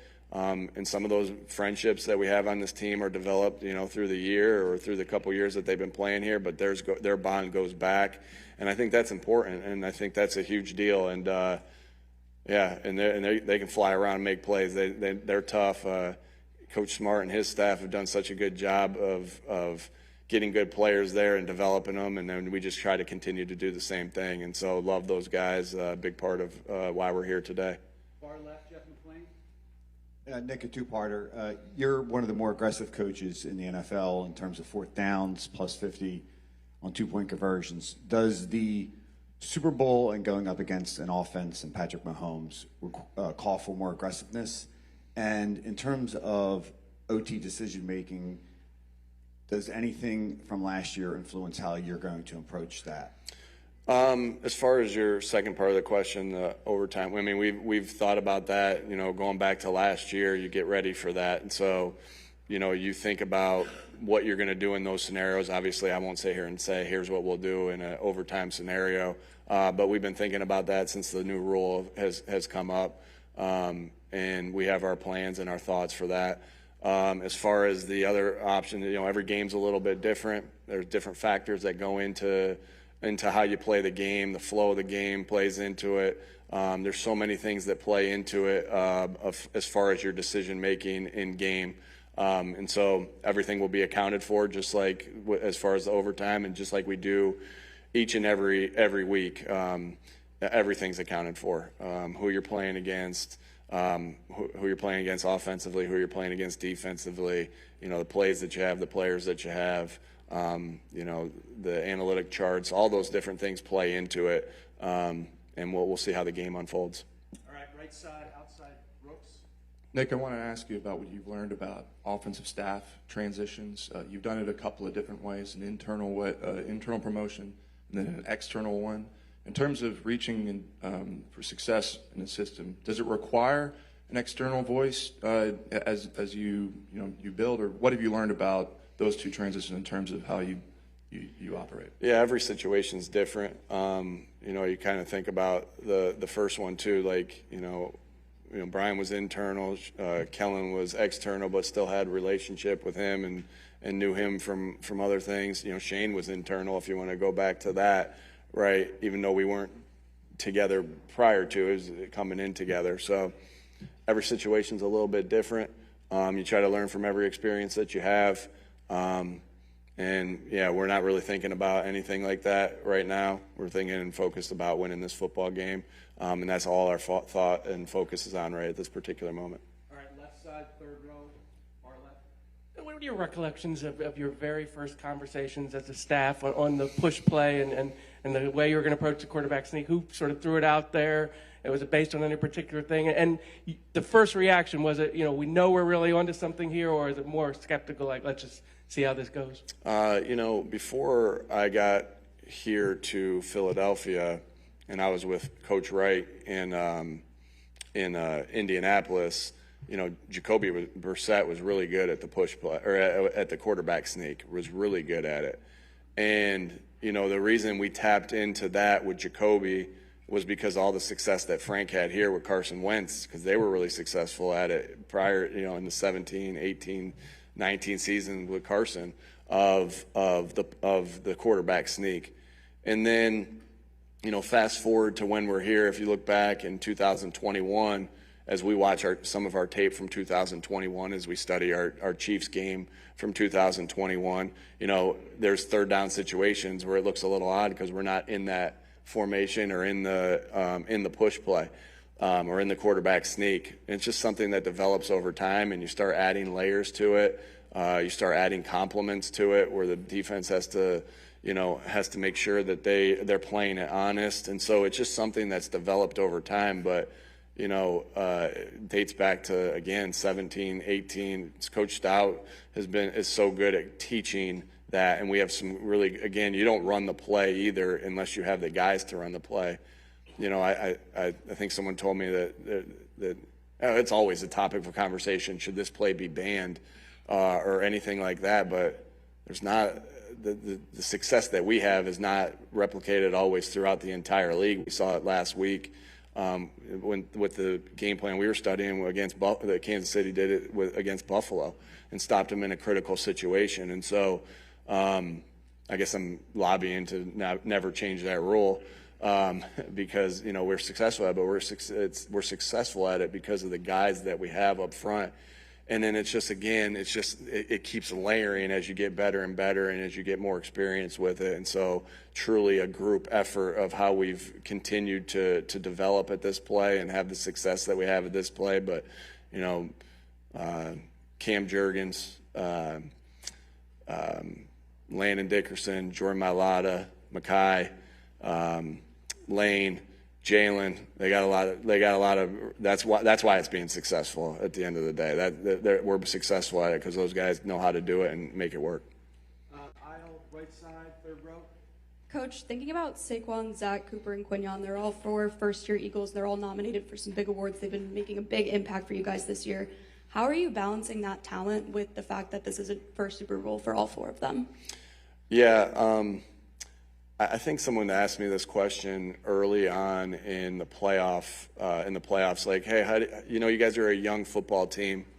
You guys are a really young football team, and they don't have big game experience. Well, you tell Cooper DeJean that the Iowa State game's not, maybe to the outside world, Iowa State's not as important as the Super Bowl, but in that moment for Cooper, it is. Right, and when Iowa's playing Michigan or when Iowa's playing Ohio State, all those different things, and so it's all relative of what maybe the outside looks at it and what the player feels in his heart at that particular moment. It's the same thing, for Zach Bond, Wisconsin versus Iowa.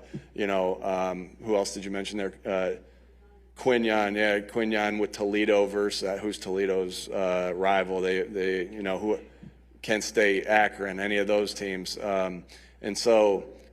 With these guys have big game experience, they're not rookies anymore. And with Cooper and Q, they've played 20. What game are we on? 27. So they've played so many games and have so many big game experiences that doesn't. Again, it may be good from the I don't want to say a good story from the outside, but it may be something that on the outside it looks one way, but. I know how much these guys put in and empty the tank every time they go out and play and every week they prepare.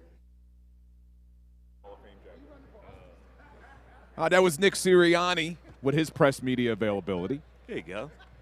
Who would have thunk Jacoby Brissett would be dropped as a name? I know.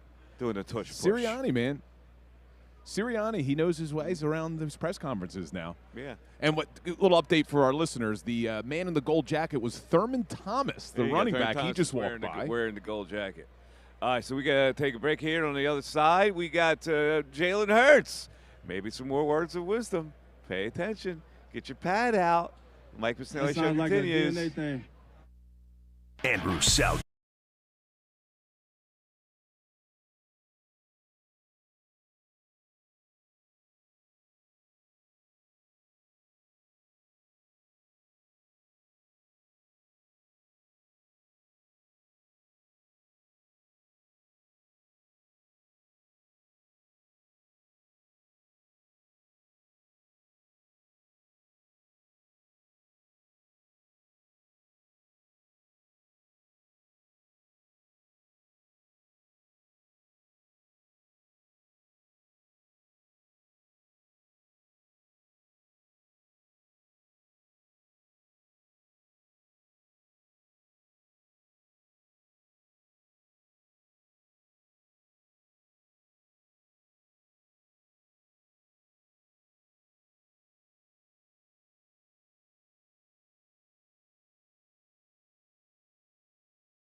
to the best show ever.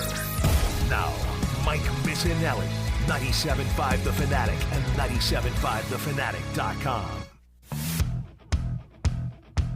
11:44, Mike Missanelli Show. We are live here in New Orleans, where it's 10:44, actually. We're doing the show from Radio Row. We got a lot more guests playing. We got the governor, Josh Shapiro, coming on at 1 o'clock. We're waiting to hear from Jalen Hurts. And in the meantime, we're talking about the building blocks for why this Eagle team ended up in the Super Bowl and how they did it, how they built this foundation. I'm listing 10 things here. Bill's listing 10 things. We have different orders. My order so far for the top 7, I started with the biggest building block of it all, then bringing back Sirianni. I got to give it up.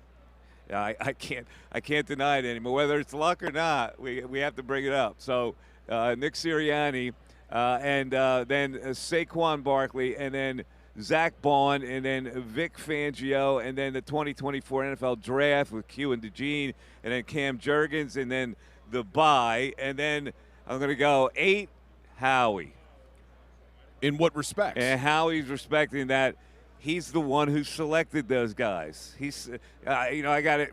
I got Q and DeGene in number 5, but Howie's the man that made that happen and listened to his scouts and all that. We got a local legend right here. Rich Gannon is stopping by. Rich Gannon. Rich, stick in here. Thanks, buddy. Last time I talked to Rich, I had him on. He was good, hey kind guys, enough. How are you? Good, man. What's up, Rich? It's good to be with you, man. Yeah. So I saw you over there with the Minnesota people. You're that's actually, believe it or not, that's actually a Cleveland radio station. I don't know Cleveland? why the guy's wearing a Minnesota shirt. He must have gotten dropped on his head a lot when he was a baby. Well, anyway, you're in demand with the Raiders radio. You're in demand with the Vikings, and of course the Philadelphia brand. I mean, we can't forget that. I don't want people to forget that. I know people in Minnesota claim you, but we claim you here. St. Joe Prep, University of Delaware. Come on, man. You're Philly at heart. Bro, I love Philly. I still have my summer home in Ocean City. I get back all the time. I have family and friends in Philadelphia, so you can take the kid out of Philly, but you can't take Philly out of the kid. You certainly can't take Philly out of the kid. You see what they're doing down here? They've discouraged Philly people from climbing the light poles. I hear that, yeah. And this is a tradition down here. They actually put grease on the light bulbs for the start of Mardi Gras or whatever, but Eagle fans scare them for some reason. Well, I'm sure Eagle fans scare them for a lot of other reasons, too. Yeah, they're going to be flooding in now. Well, the light poles are old. That's what they're worried about. So, Rich, quickly, when you look at this game, obviously you got one of the greatest quarterbacks ever who can make plays against a really good defense. It's been number one defense in the league for a long time. I don't know. How do you see this matchup? Can the Eagles actually stop that guy? Because every time you think you have him, he throws it behind his back, he throws it under his legs, whatever, to get the completion done. You know what's amazing? You look at the Kansas City offense. They don't have a 1,000-yard receiver. They don't have a 1,000-yard rusher. You know, they get it done with their third and fourth receivers. They get it done with the second tight end, Noah Gray. It's not always Travis Kelce. But the glue that keeps it all together is Patrick Mahomes. You know, they've got some challenges at the tackle position. Joe Thuney has jumped out as a guard and playing the left tackle position. So I think there's some vulnerabilities there. You look at how they've been doing it. It's all been these one-score games, but no one's been better late in games than Patrick Mahomes, and I just that's the situation you want to stay out of. If you're the Philadelphia Eagles, you don't want to give the ball back to Patrick Mahomes up by a field goal with inside 2 minutes, because you're talking not 3-down territory, you're talking 4-down territory, and it usually doesn't end well. So when we look at this game, the Eagles have to follow the same blueprint, I'm assuming, which is to run the ball, and we'll see what we can do if we need to pass it.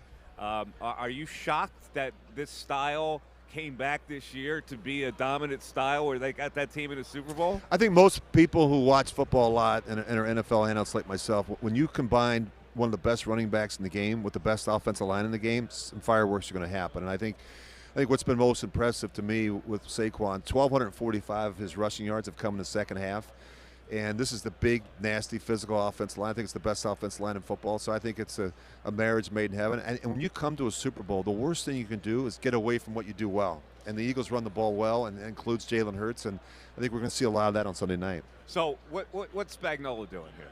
As he's the best. What's he? I think he's the best defense. Vic's a terrific coordinator, but Vic is Spags is really good. And I think you talk about the football IQ of that defense. Chris Jones can ruin a game plan inside, Karlaftis, all those guys, but they're really they recognize personnel groupings, they recognize formations, they recognize splits, they recognize concepts. This is a really high football IQ. The Eagles are going to do a good job changing up their looks, doing a great job communicating, and not making mistakes. I think if you can run the football and keep Patrick Mahomes on the sidelines where he belongs, that gives you the best chance. How do you not run the football? The funny thing is, people go, well, you can load up the box, you can always stop a running game. Everybody's tried that this year, and all of a sudden he breaks a 60-yarder, which breaks your heart completely when you thought, that your defense was holding them. I think the best thing about Kellen Moore, when you look at his body of work with the Cowboys and even with the Chargers, he's been true and he's been patient with the running game, and I think that's the best thing. Like you look at Saquon, he may have a run for 2, a run for 3, a negative run, a run for 5. All of a sudden he gets that 60-yarder, that 70-yarder. You think about the Rams game during the regular season, and I think I talked about those big runs in the second half. He's a throwback. He's kind of like a Jim Brown, where he just wears you down over the course of a game. Now the offensive line is really well conditioned, and they can move people off the ball. So the Chiefs know what they have to do, and the other interesting thing is short yardage and goal line. The Eagles are the best short yardage and goal line offense in football. It's going to be a real challenge, I think, for that Kansas City front seven. What's your evaluation of Jalen this year?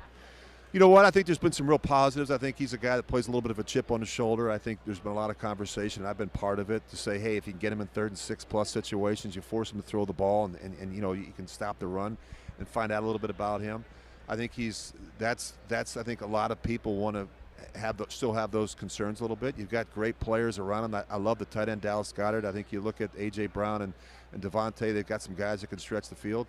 But if the Eagles fall behind in this game by a couple scores, I think that's what we all want to see. Can Jalen Hurts put this team on his back by throwing the football? What do you think? I think he can. I think he's been an unselfish player. I think he understands how this team is built. You got the best running game and the best running back in football. Why get away from that? And I anticipate we'll see a lot of that on Sunday night. Your career pretty amazing. The Pro Bowl appearances, the MVP. You played in a Super Bowl.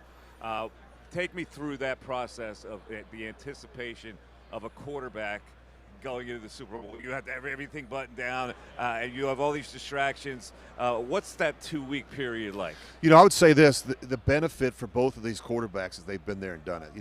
Obviously Patrick seems like he does it every year, and Jalen's been here just a couple years ago. So I think that's going to benefit both teams. But, I will say this. It's a long week, a lot of responsibilities, a lot of media responsibilities. But the longest part of it starts tomorrow after practice. The practice will be over around 1 o'clock. You don't kick off until around 6 o'clock. It's a long 48 hours in your hotel room. And what do you do? You look at the game plan, but you can only look at it so That's much. What I mean. You go over and over and yeah, over. Like you try and for a test, you got to. Nick Sirianni's talked about it. You want to try and stay as normal as possible, but it's really hard to do. Rich, thanks for stopping by. You guys are the best. Really enjoy the game. Should be a good one. Philly's own Rich Gannon checking back in with us. Thanks, Rich. We appreciate it. All right, it's the Mike Missanelli Show. So there you go. A football quarterback who has played in the Super Bowl. From Philly's own. From Philly? From Philly. Shore House in Ocean St. City. Joe Prep, still goes to the beach, the whole bit. Yeah. But, yeah, he kind of hit the nail on the head there, like talking about how if the Eagles fall behind and they got to throw the football, I don't want to see that happen. I don't want to – not that I don't trust Jalen Hurts, but I don't want to put the Eagles in known passing situations because that's where Spagnuolo can really get – falling behind is relative. Like, how much are you really going to fall behind? With this defense, you think 2 touchdowns can abandon their game plan to run? No, listen, if they're ahead by 2 touchdowns in the fourth quarter, it's a different story. Yeah. But if they get ahead early – you can't come off to your running game. You grind it out, get a touchdown. You're only down 7 now. You know what I'm saying? Well, and it's interesting because the Eagles have had more explosive runs than anybody. So you're right. I mean, even their running game can result in quick scores. It's just more so for me, not even the points. It's kind of fallen behind, and I talked a little about this yesterday, when it comes to down and distance. I don't want to see them in 3rd and long situations because that's where Spagnuolo can really dial up those exotic blitzes. So they need to make sure – they're in short. 3rd and short, I'll take it. Or get first downs on 1st and 2nd. I'll take that. All right. We're going to hear from Jalen Hurts in just a little bit. Hang in there with us. 610-632-0975. We got the news at noon coming up. We have all kinds of surprises. Guests that are going to waft through here. Where Brian Dawkins is going to be with us. Hopefully, it's the Mike Missanelli Show, live from the activity that is Radio Row. Back after this.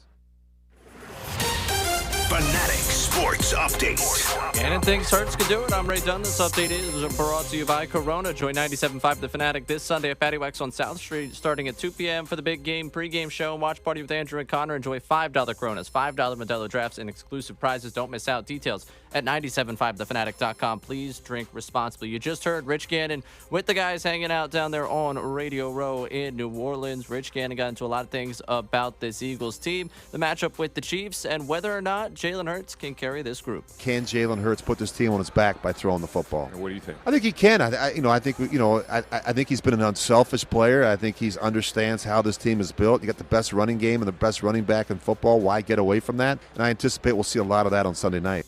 Well, there it is. You'll be able to hear the entire conversation with Rich Gannon on our website, 975thefanatic.com, as well as our conversation with Torrey Smith from earlier.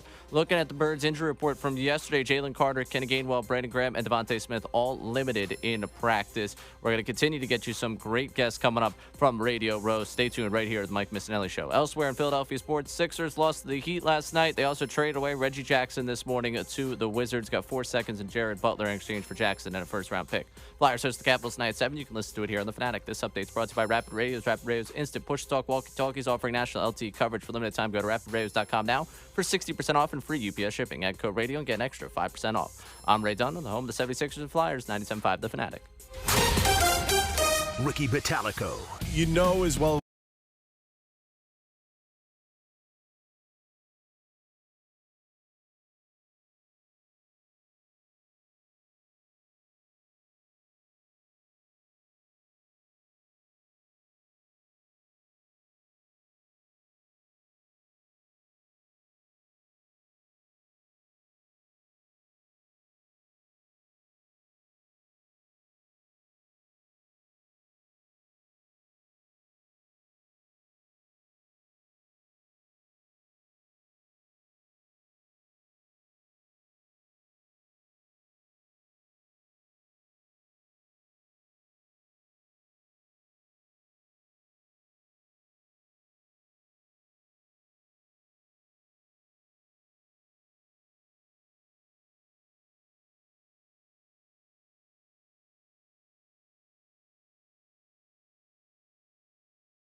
.com.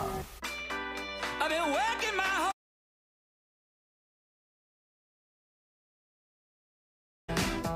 from judgment to the shaking of this time. 97.5, the Fanatic. Okay, 610-622-0975. It's the noontime hour. And, of course, the noontime hour, we are brought to you by Service First Heating and Air Conditioning. Get 0% financing for 12 months and a $500 rebate when you purchase a complete heating and cooling system from Service First. And also, you are listening to WPEN HD1 Burlington, Philadelphia, a Beasley Media Group station broadcasting live from Radio Row here in New Orleans. Normally, it's the Comcast Business Studio powering possibilities. All righty. So let's move on with our analysis of how this team was built. And I want to complete the 10, and then I want to get some feedback from the people. We'll go to the text board and all that. In order, this is how I have created the building blocks that have built this foundation that is now in the Super Bowl. So I had to give it up. Sirianni 1. Saquon 2. The acquisition is Zach Bond 3. Fangio 4. The draftees that got them 2 rookie starters, Quentin Mitchell and Cooper DeJean. Cam Jurgens and his ability to not miss a beat at center after the Hall of Fame center retires. The bye situation at number 7, where they changed their whole mindset, where the offensive lineman went in and said, hey, Nick, we got to run the football. And also the meeting between BG and Big Dom and Jalen Hurts, the meeting between Hurts and Sirianni, the building that changed the whole mindset. Number 8, Howie Roseman. I just referred you to the draft. Howie Roseman put this thing together where almost everything he did clicked. Number 9, we haven't gotten to yet. The evolution of Jalen Carter, who has turned into Aaron Donald. Yeah, as we do this list, I'm looking at where you have Jalen Carter at number 9, and I think we got to move him way up because Jalen Carter is single-handedly, to me, the most important piece on that defense. What he does on the interior of that defensive line has a ripple effect throughout the defense. It not only helps everybody along the line, it's helping the linebackers. Zach Bond doesn't have the season he's having without Jalen Carter doing what he's doing, and it has that ripple effect even into the secondary. Jalen Carter's the most important person on the defense, so I don't know if we should have him at number 9. I think he may be higher on that list. Maybe you should have him higher up. I'm trying to do this with building blocks, and I think that come to me right away as the construction foreman. Yes. This is what I'm doing here. But it's a huge one, Jalen Carter. All right, number 10. Number 10, the book. Now, I'm doing this half tongue-in-cheek. However, what the book did for me was not the wisdom of the book per se, inner excellence. What it did for me was A.J. Brown reminding the Eagles that he needs to be fed, that he's their number 1 guy, and he needs to be fed. And I think that was the whole point behind him bringing the book on the sidelines, frankly. I've read right through it. I'm sorry. And then you can't take credit for buying the book that you didn't even buy. Mauro Jambo gave you the damn book. So I'm going to take the message that he was trying to portray. Hey, don't forget about me. Yeah. I don't even want to mention the words anymore. I'm so over the damn book. I'm so over the damn book. Now, for me, I don't know if I would put this at number 10, but it's in my top 10, and I think this is a little bit different than what we talked about with the transition of the offense at the bye. And it's Jalen Hurts protecting the football. And I know that kind of goes hand in hand with them becoming more of a run-heavy team, but at the same time, before the bye, Jalen Hurts, 6 touchdowns, only 7 turnovers. After the bye, 33 touchdowns, 3 turnovers. He went from being that turnover machine to now protecting the football better than almost everybody in the entire National Football League. That's where things changed. And I know, you could say they leaned on the run, but Jalen has still done an excellent job of protecting the football. And now to come full circle on Sunday in the Super Bowl, he has to do the same thing. Because if you go back 2 years ago, the Eagles outplayed the Chiefs. What was the difference? That fumble, Chiefs protected the ball. They lost the turnover battle. If they can win the turnover battle like they've done almost every single game since the bye, I think they're going to hoist that Lombardi trophy when it's all said and done. All right, let's get to the phones here and talk to Richard's been hanging in for a really long time. Richard from Marsville checking in. What's up, Richard? Good afternoon, Michael. And good afternoon, Rich. Phil. How you doing? And right, thrilled that you guys are down there representing and flashing up the joint. It's awesome. Thanks, buddy. Hope you're having fun listening to us. We're having fun doing it. It's incredible. It's great radio. From a fan perspective, it's incredible and very enjoying it a lot. I also wanted to say it's unfortunate. Hopefully, Chris Sims will be able to make his way on over and answer. Yeah. for some Well, of the I'm things glad that he you said. brought that up because apparently we're getting stiffed by Chris Sims. Oh, what a He's surprise! He's now doing his show.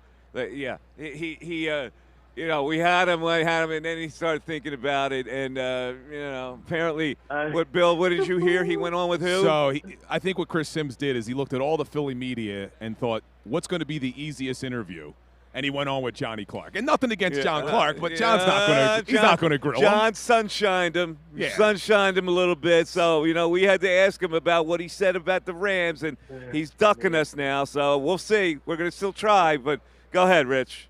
Yeah, so I'm really amplified. Well, this really adds fuel to the fire that's ignited, and makes me feel that much better. Because again, it's not, we don't just stand there and say, "Hey, look, we told you. We were trying to tell you from the beginning. This is who we are, and this is what we do." No one wanted to listen. Now everyone has to sit back and eat crow. I love people eating crow. It's my favorite thing. Sounds good, man. Listen, I at this point, I'm leading. Since that line went down to 1, I'm definitely leaning Eagles. Now, if it changes up, it changes up, but we'll see. I see this defense becoming more ferocious. I heard the quick analogy between, you know, if you had to cut one, which one would you let go of? I love Saquon. He's attached to my hip, but the cohesiveness of the defense, I see that staying. I don't see that going anywhere. And Fangio has gotten a whole entire day to play as a whole unit. I don't see many missed tackles. I see these guys ball. I've never seen a more ball hawk hungry group on our defense. We had a ferocious D that had 70 sacks going into the Super Bowl. I feel a lot more confident about this defense than I did about that one. All right, Richard, thanks for checking in. We appreciate it. Thanks for holding for a long time. We've been very busy here, so we'll get to people when we can get to them. We have guests that occasionally will show up, and we got to grab them right away. So it's one of those hot action, fluid shows, which I really like. Yeah, it's awesome. Yeah, It's awesome. if Justin Bieber shows up, it would make my day. Yeah, we get the Biebs on here. Nah, I haven't seen him around. Yeah, I haven't seen the Biebs either. You just mentioned that 1-point spread. It's still 1.5 on FanDuel. But there's an interesting stat going around right now. When one team has a bye week, like the Chiefs did, and one team doesn't, that team in the Super Bowl that had the bye is 0-10 against the spread in the last 10 games, 1-8 overall. Now, I don't know if that's going to matter in this game, but it's very interesting. The team that has the bye going up against a team who didn't have it in the Super Bowl, 0-10 against the spread. Normally, trends like that don't matter, but that has a little something to it. That's a lot of games, 10 games. It's a little something to it. All right, let's take a break. 610-632-0975. We come back, we'll go a little news at noon with the great Ray Dunn. That's after this. Tyrone Johnson, Ricky Vitalico, and Silvana Kelleher. The best show ever. Smart, intelligent conversation you need to hear. Listen weekdays 2 to 6 p.m. Philadelphia's source for breaking sports news. 97.5 The Fanatic and 97.5thefanatic.com. What's up, everybody? It's Bill Colarulo. And whether you're riding with the Chiefs, boo, or you're riding with the Eagles, go Birds! FanDuel, in partnership with Valley Forge, has yet another way for you to win big during Super Bowl 59. That's because right now, FanDuel has put together 2 parlays that feature an exclusive profit boost. So if you think that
12:13.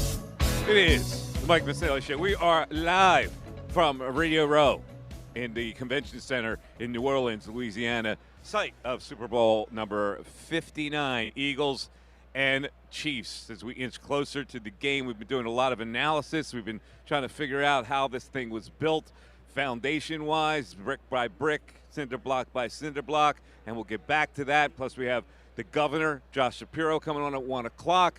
Brian Dawkins we're chasing down to come on. We got a lot of stuff to do today before we check out of here, and this is the second day of the 3 days we'll be broadcasting down here. But right now it is time. It will take a little bit of a detour.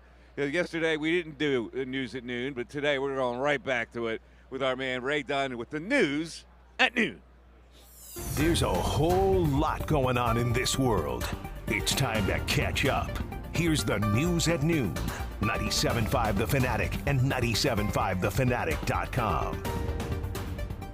Mr. Dunn, what do we have today? All right, we're going to start with something Eagles, move towards the general NFL thing, and then wrap up with just a funny story. All keeping it football related during the week of the Super Bowl. Let's start with the Birds and start with kind of the man of the week from the NFL's perspective, Myles Garrett, and the odd trade request post that he had out there. It's not odd that he wants out, just the way it's been handled has been kind of weird to me.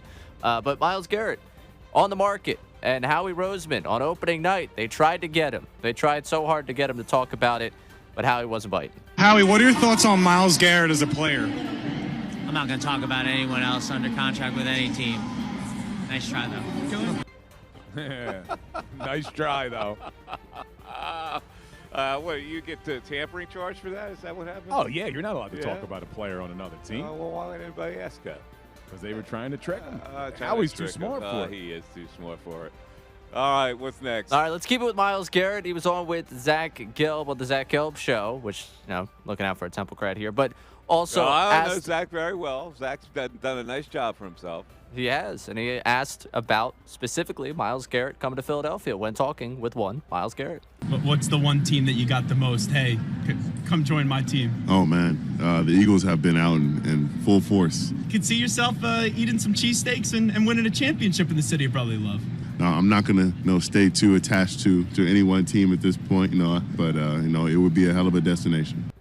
Oh, yes. A hell of a destination it would be. Well, look, it's cool to hear him say that, but of course, the reason he wants out of Cleveland, it's not financially based. It's because he wants to play for a contender, and clearly the Eagles are. They're in the Super Bowl. It makes a lot of sense.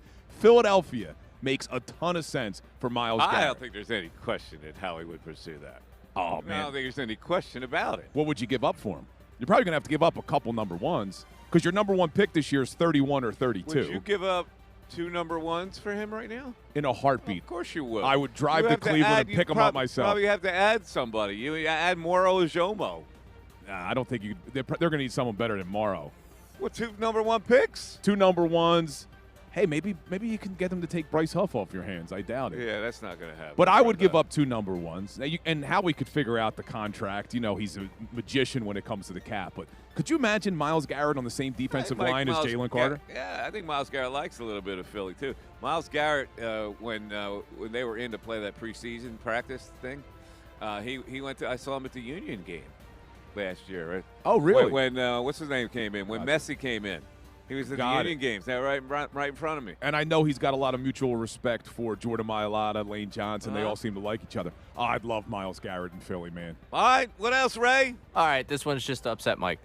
Mad Dog got a chance to address the officiating in the NFL. So you get Mad Dog and complaining about the referees. It is just a hurricane of just upset Mike. Listen to this. And you're going to sit there and tell me that the Chiefs, I'm not saying it's a conspiracy, but if you're Scott Green and you're Goodell, you're going to sit there and tell me that we look at this equally? How could you say that? Look at these. I mean, we can go show these all night with these penalties against Houston, the unsportsmanlike conducts, the late hits. That one is a disgrace in which they called would set Kansas City up for a field goal. And here is the one. I mean, it's ridiculous. The amount of calls that can't. 66 to 36. Okay? 11 personal fouls to 2.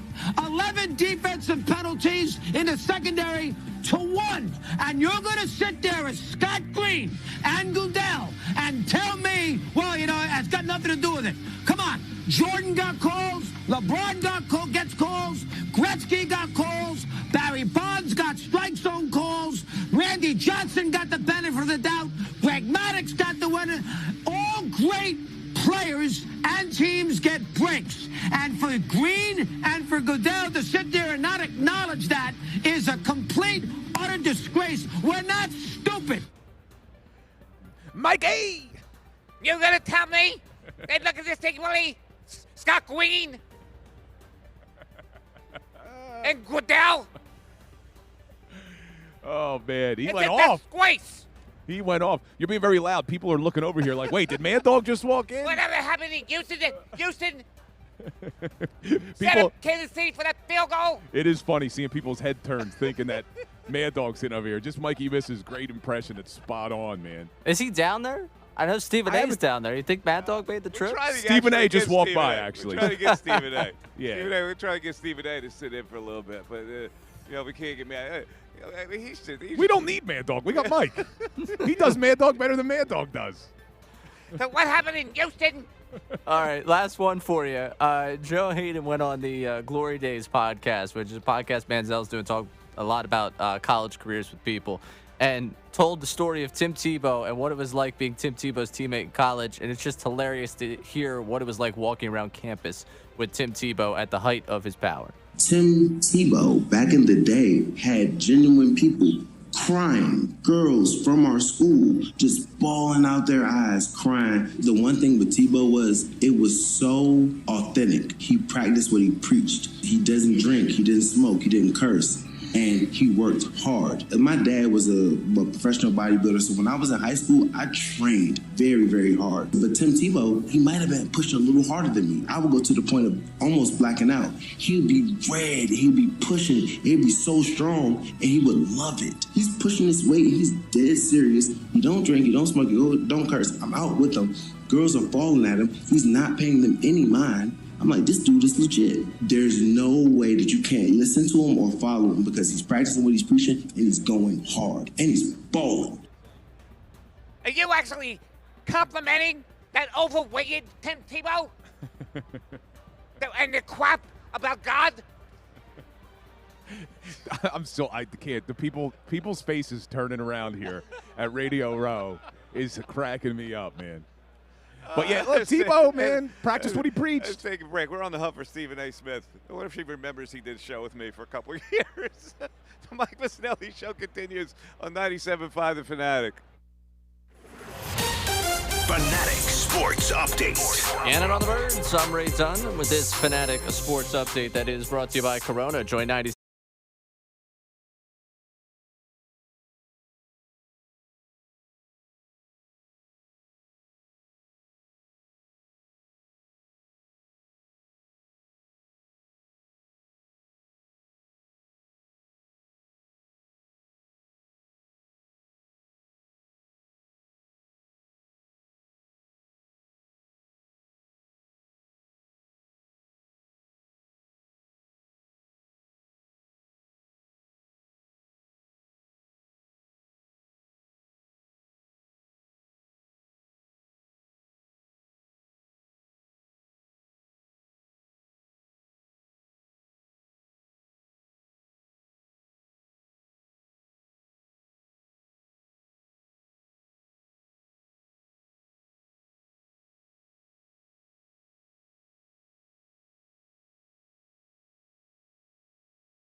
Mike Missanelli Show. The governor of the state of Pennsylvania, Josh Shapiro, will come on at 1 o'clock. Don't miss that. He requested to come on. I didn't track him down, man. He wanted to come on. He wants to talk about the Super Bowl. He wants to talk about the Eagles. He's all jacked up, the governor.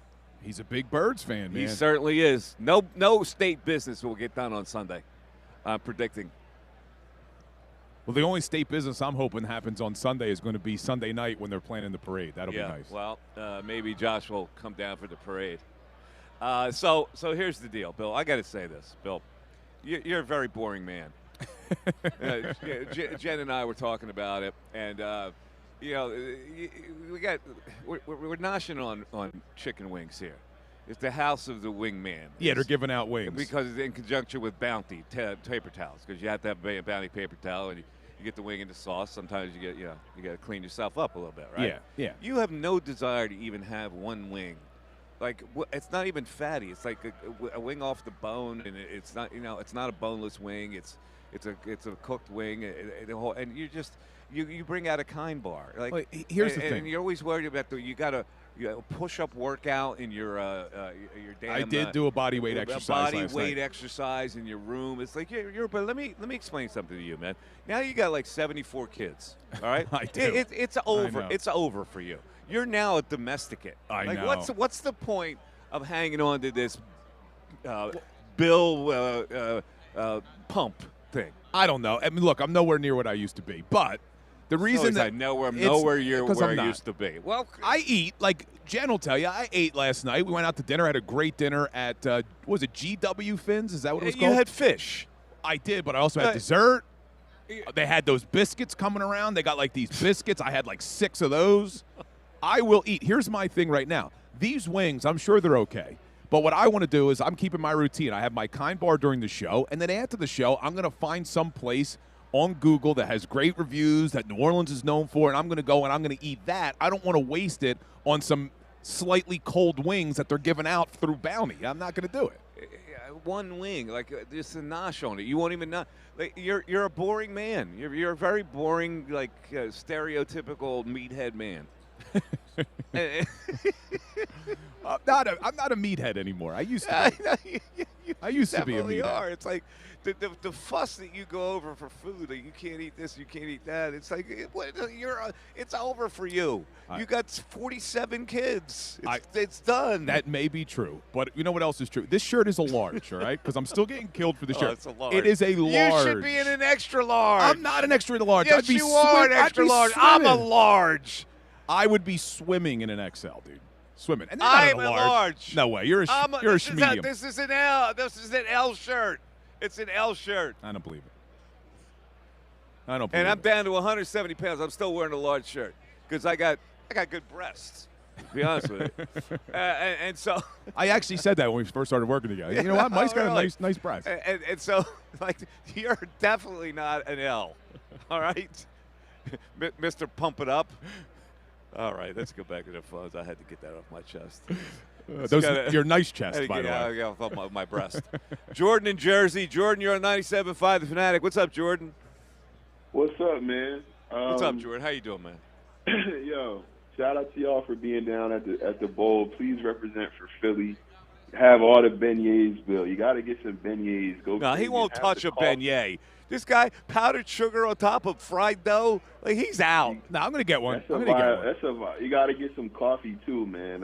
I had this morning. I had two beautiful, warm beignets and a cup of coffee this morning for my breakfast. God bless you. Yo, I was watching, the fools on Get Up, and they all picked the Chiefs. I feel like the media, the national media, is so afraid to go against, and they don't have, like, the gumption to actually have a hot take. They're like, I'm going to be safe. I'm not going to go against Patrick Mahomes. If you know football, you know this matchup. The Eagles will, but should win this game. If you go game by game of the Chiefs, and that Fugazi stat of the 0-8 Fangio stuff, go back and look at the games and how they played out to really see, what the point spread was. I saw a video today, and it was like the offenses for those Fangio teams averaged 11.9 points per game in that 0-8 versus Mahomes. That's not this Eagles team.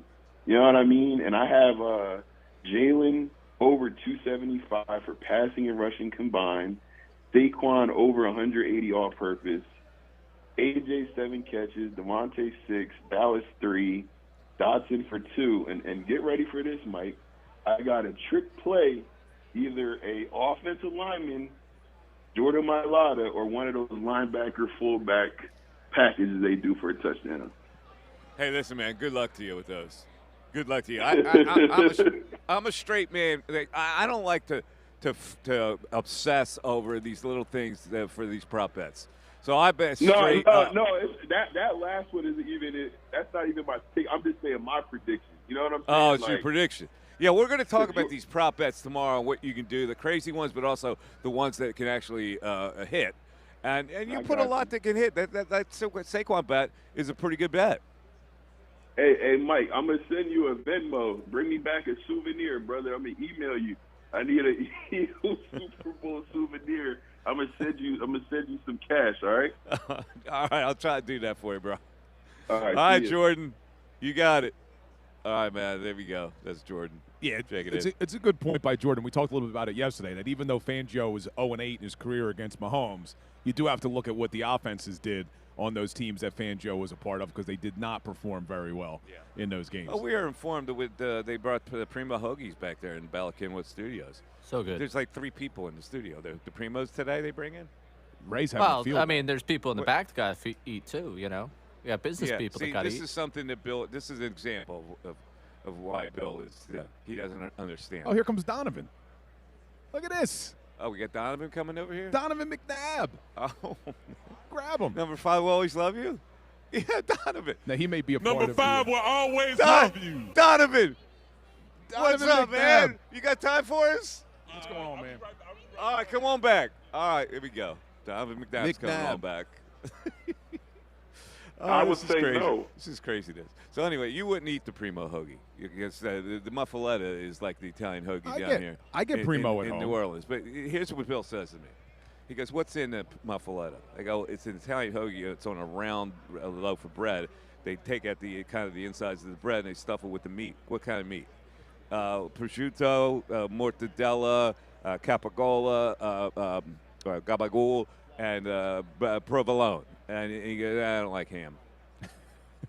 I'm not a ham guy. I don't like ham. You grew up Italian.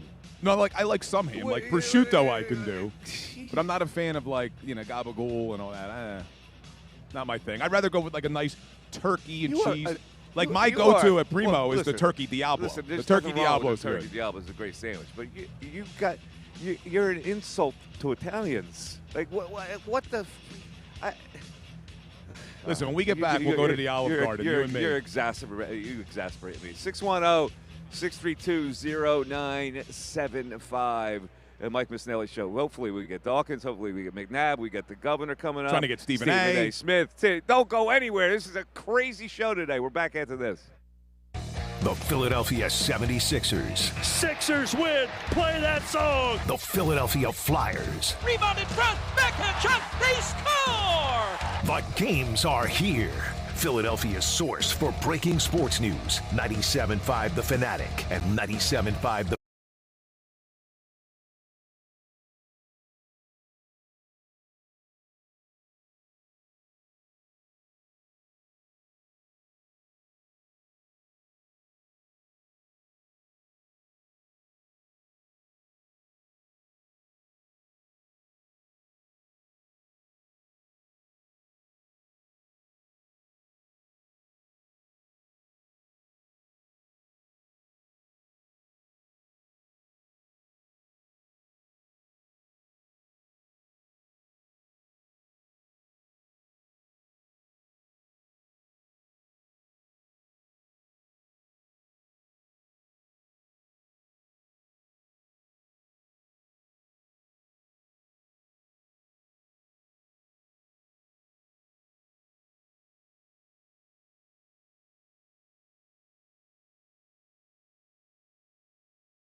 41. Mike Missanelli Show. This is going to be a race to the finish, man. We're going to get Stephen A. coming on. We've been in contact. That's right. It's funny. Stephen A. Stephen A. years ago, and I worked with him at the New York station. He had a young lady that took care of him. And he needed this young lady. I mean, she took care of everything that he needed a whole bit, and so Mike Vito is over there trying to get Stephen A. He goes, yeah, his girl says that. I go, his girl. I go, is that Sumatra? And she turns around with Sumatra. She's the best. She handles, man. She recognized you instantly. Yeah, she's got her hands full. She would bring in his food, his dry cleaning, the whole bit, whatever he needed, and she keeps him in line. I mean to tell you, she keeps him in line. Yeah. So in any event, I think he's coming over now. He's coming over right now. He's giving you a look like, okay. Man, I don't know. Yeah, here he is. What are you doing? He's got to do something else first. Something else? And you coming over there? All right, he's going to come over later. All right. In the meantime, let's get back to the phones. We got Greg from Philly. Greg, you're on 97.5 The Fanatic. What's up, Greg? What's up, guys? How y'all doing, man? Good, man. How you doing? All right. I just wanted to real quick question. Yes, first of all, I know we're going to win. I feel like we're going to win. My question is the coin toss. That's a big discussion right there. What do you think we do? What do you think? What do they always do, bro? Greg. Yeah, what do they always do? Then we're going to be playing from behind with Mahomes. You think that's he should switch it up? Or no, I don't think they're going to switch it up. They can't change their stripes for this game, right? What they do is they defer.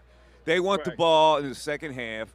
Their goal is they score before the half, then they get the ball, and that breaks your spirit. There's no way they're going to say, yeah, okay, Mahomes, you try us. You try us. We got the #1 defense in the NFL. We're going to kick to you. We'll see how you make out. And after they go 3 and out or 5 and out or whatever it is, then they get the ball right back with good field position. That's their plan.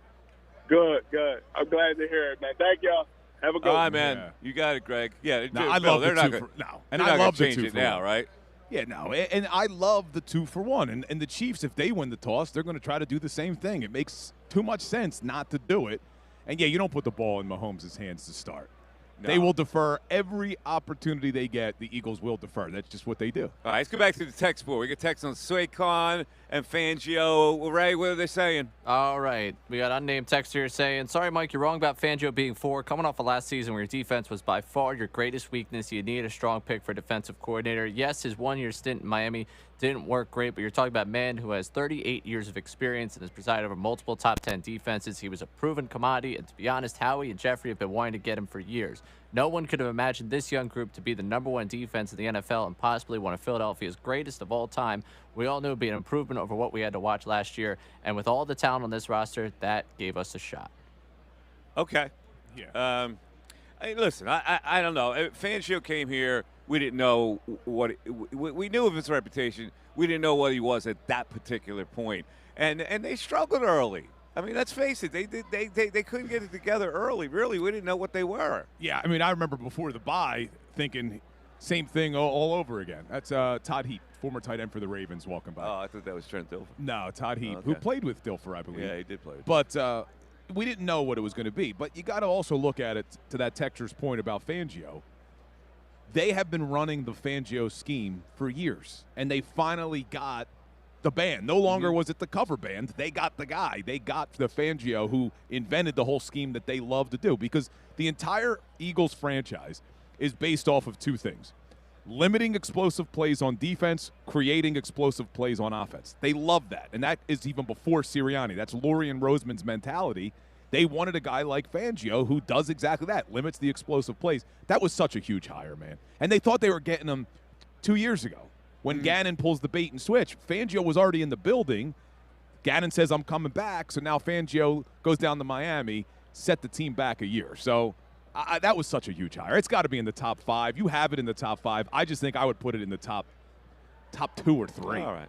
Anyway, I'm being told the governor running a little late that he's going to be on at 1:10. That will work because that will come right out of a break, and we'll have the governor and maybe Stephen A. before we do the governor. That work? Okay. Yeah. All All right, 610-632-0975. We'll take a little bit of an early break, and we'll get back right here. Stephen A. Smith will join us. After this, the Mike Missanelli Show continues live from Radio Row in New Orleans. Super Bowl 59 coming up on Sunday. Who do you like? We're back after this. Fanatic Sports Update. And on the birds, I'm Ray Dunn. This update is brought to you by FanDuel Sportsbook. Make every moment more with FanDuel. Go to FanDuel.com/Fanatic. Rich Gannon joined the guys down there on Radio Row as the Eagles and Chiefs getting set for Super Bowl 59. The Mike Missanelli Show live down there in New Orleans. Rich Gannon hopped on, talked about all things Eagles, talk about that offense. The big question, can Hurts put this team on his back? Can Jalen Hurts put this team on his back by throwing the football? What do you think? I think he can. I think he's been an unselfish player. I think he understands how this team is built. You got the best running game and the best running back in football. Why get away from that? And I anticipate we'll see a lot of that on Sunday night. Speaking of what we will see on Sunday night, we got the first injury report of the week yesterday. Jalen Carter, Kenny Gainwell, Brandon Graham, and Devontae Smith were all limited in practice yesterday. Carter was limited with an illness that kept him out of media availability again today. We'll keep you updated with anything going on with Jalen Carter down there in New Orleans. 76ers lost to the Heat 108-101 last night, and today they dealt Reggie Jackson a future first, the Wizards for Jared Butler, and 4 second-round picks. Flyers host the Capitals at 7 o'clock tonight. You can listen to the game right here on 97.5 The Fanatic. This update's also brought to you by Mattress Firm. It's Mattress Firm's President's Day sale. Get matched to your perfect bed now and sleep at night. Plus, if you see a lower price, they'll match it. Restrictions apply. I'm Ray Donald, the home of the 76ers and the Flyers. 97.5 The Fanatic and 97.5thefanatic.com. Vacation? Business trip? Don't worry. You can still hear all your favorite Fanatic shows no matter where you go. The 97.5 The Fanatic app. Philly sports in the palm of your hand. Listen to our 24/7 live stream. Get up-to-the-minute Eagles, Sixers, Phillies, Flyers, and Union commentary. Head to Google Play or the Apple App Store now and download our free app. Hey, it's Mike Miss here. If you're looking for a new car, how about Gateway Kia? Check it out. It is the place to go. They've got more than 400 vehicles in stock, and especially they've got a huge inventory of the Telluride. The Telluride is the SUV that turns heads. When you see it on the road, you go, what is that? That's sensational looking. I'm driving it right now from Gateway Kia, and I can tell you, I give a big thumbs up on it. Car packed with top-notch tech, built-in Wi-Fi, drives smooth, powerful. Check it out. Gateway Kia also family-owned and operated for more than 20 years. You know you're going to get the attention of a customer. They want to make you part of their family. Always good to deal with people you know that want to sell you cars and sell your kids' cars and sell their kids' cars. And they're going to give you a 10-year, 100,000-mile warranty on the car. Loaner cars available for service. 2 dealerships at Gateway Kia. One's in Warrington, one's in Quakertown. You stop by Gateway Kia today. Check out their unbeatable selection and tell them Mike Miss sent you. If you're 55 and up, T-Mobile has plans built just for you. 2 lines of unlimited for just $30 a line. That's a 45% savings compared to Verizon and AT&T. But don't just take our word for it. It's not just the savings that are great with our T-Mobile plan. There's all this value from all these other things that T-Mobile offers.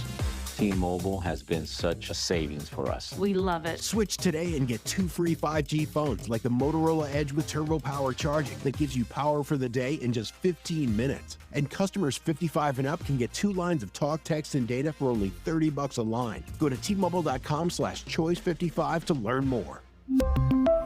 With AutoPay plus taxes and fees, plus $5 per line without AutoPay. Debit or bank account required. 45% off 2 lines versus AT&T Starter and Verizon Welcome. Plan benefits vary. Motorola Edge on us with 24 monthly bill credits and new line for well-qualified customers, plus tax and $35 per line connection charge. See details at T-Mobile.com. Motorola Edge requires 68-watt charger. Charger sold separately. Actual performance will vary based on usage and configuration.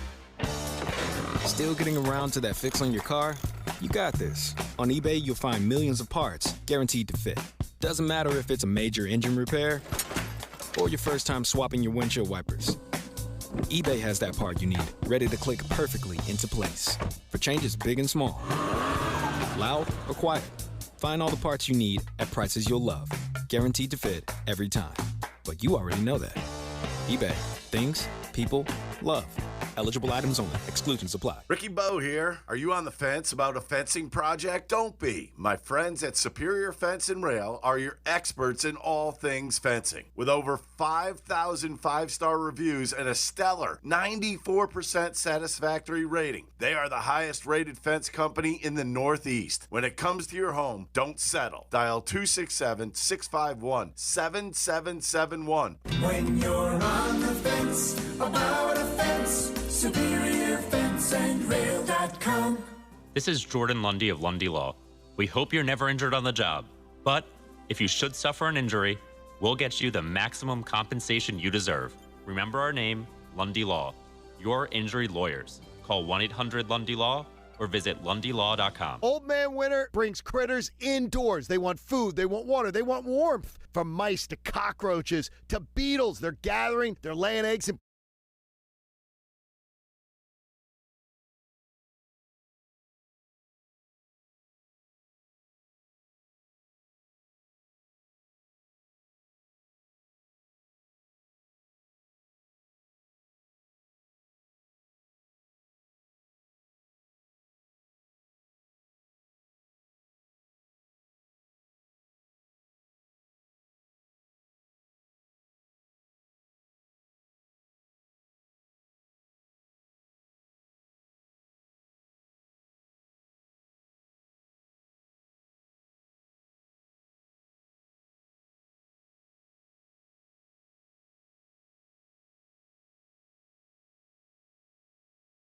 TheFanatic.com. All right, 12:53, Mike Missanelli Show. Oh, we have a special guest. They don't get any more special than this. He's on a show. It's called First Breath or something like. What is first? It's So called. you just gonna mess with me right now? It's called, After making me wait 5 minutes, them long ass commercials. I don't ever want to hear that radio ain't making no damn money with all that long ass commercials. The great Stephen A. Smith joins us. Come on, and man. he was really offended that the commercials were on. We had to make him wait till the commercials were over. Listen, man, they needed money to send us down here. Really? You haven't made enough money. You couldn't afford to fly yourself. No, man, I'll put it on my own and money. it's First Take. Don't disrespect the show. It's First Take. Okay? It's a very successful show. It's a great show. Everybody watches it every day. It's more popular than ever. So I got a first question. Did you sign this damn contract yet or what? No, I have not. I knew you was going to ask me about that. No, Well, of course I'm going to ask you about it. I have not. $74 million a year? Is that what it is? No, that's not. It's not that. It's not that. Is it as much as Jimmy Butler just signed for? It maybe. is. Yeah, of course it is. Maybe, but, yeah. well, listen. no, we've been negotiating since June. Everybody thinks it's about the money. We agreed on a figure 3 months ago. But when lawyers get involved, it's a lot of fine language, and there are things that, apparently people, they're just starting to take me seriously when I tried to tell everybody I don't just want to do what I'm doing and being restricted to that. Mm-hmm. I have a strong aspiration to expand beyond that, and I don't want my employer to get in the way of that. And so I've been insisting on that. It's been a lengthy discussion, but things are going well, and I think it's going in the right direction, and hopefully we'll have good news sooner than later. Give me an example where you want to take this. What's the goal here? I've started my own production company. I want to produce scripted and unscripted content. My production company is named after my best-selling book, Straight Shooter. And it's Straight Shooter Media, Straight Shooter Productions. I want to produce scripted and unscripted content. I want to do documentaries, drama series, etc., sitcoms, movies. That's why I'm in Hollywood so much. But I also have my own podcast / YouTube show that's under that umbrella, which I fully own and operate. I'm trying to do that as well. And I'm going to build my own channel as well. And I'm going to continue to do sports. Plus, I'm going to venture into the world of political commentary, and who knows what else comes of it. Plus, I'm doing a little bit of acting with General Hospital, soap opera, and all of that stuff. So, I mean, there's a lot of stuff going on. I'm not just doing sports. You're doing it all, man. And like, I'm surprised you're even sitting down with a peasant like me. Yeah, now. yeah, whatever. You know what I'm saying? I don't forget my boys. You're crazy as hell, but I love you. You know what I'm saying? So you're my guy. So that's why I take time out of my schedule to do what I got to do. You understand? No question about it. Yeah, I hear you. Yes. Just tell the people, of all the great stuff you've done, the highlight had to be the couple years you did with me in New York. Hell no. We got Donovan. We got Donovan. Here comes Donovan Oh, McNabb now. damn. It's Donovan McNabb. It is blasphemy of what he's talking about. You know? He's always messing with me. Between him and you, I don't catch a break. My Philly roots. What's up, baby? What's up, baby? Donovan McNabb. I'll see you later. That's Donovan McNabb. Yeah, listen, Mike Missanelli, working with him in New York. First of all, Missanelli is a great radio host. Here's the problem. He knows it. And so because of that, you can't tell him anything. Man. I need tips. Well, first of all, understand, he's never wrong. He's never wrong. He's either right or there's a perfectly logical explanation as to why you should think a little bit differently than him with this particular story. That's all it is. And he can never admit he's wrong. Because some people are blessed. Like, some people are blessed never to be wrong. That's not you. That's certainly not you. That exists. That's not you, People are born never to be wrong. I didn't say that it doesn't exist. I said that's not you. Well, you're the same. You're never wrong. That's not true. That's not true. There are rare occurrences, but on those rare occurrences, I have acknowledged that I'm wrong and that I have to learn from the error of my ways. I've never, ever encountered you engaging in such a level of humility. You know what's really funny? McNabb comes over. I remember us doing the show. You used to defend him all the time, and I said, the people of Philly are exhausted with the guy. He was one of the guys we used to have the major arguments about. I defended him to the hilt, but he would get mad at me from time to time because when he and that whole T.O. thing went down, it was a 50-50 split. There were some things I thought T.O. was right about. There were some things I thought he was right about. Yeah. But Donovan, it's amazing to see him now that he's retired, to listen to him talk football.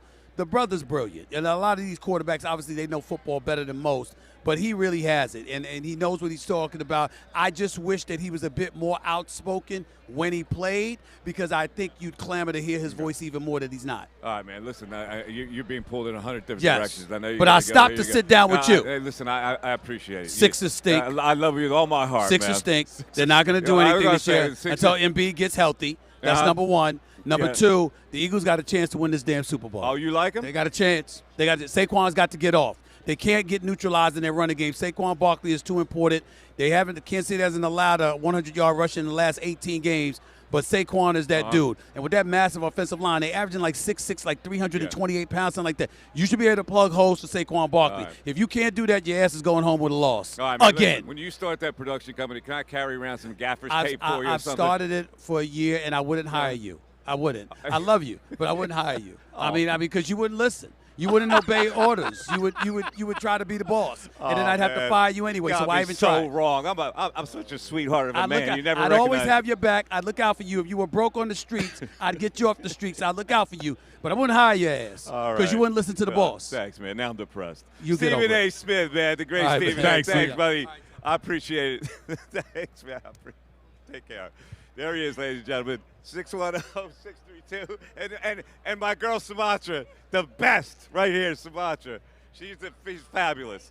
Anyway, let's take a break.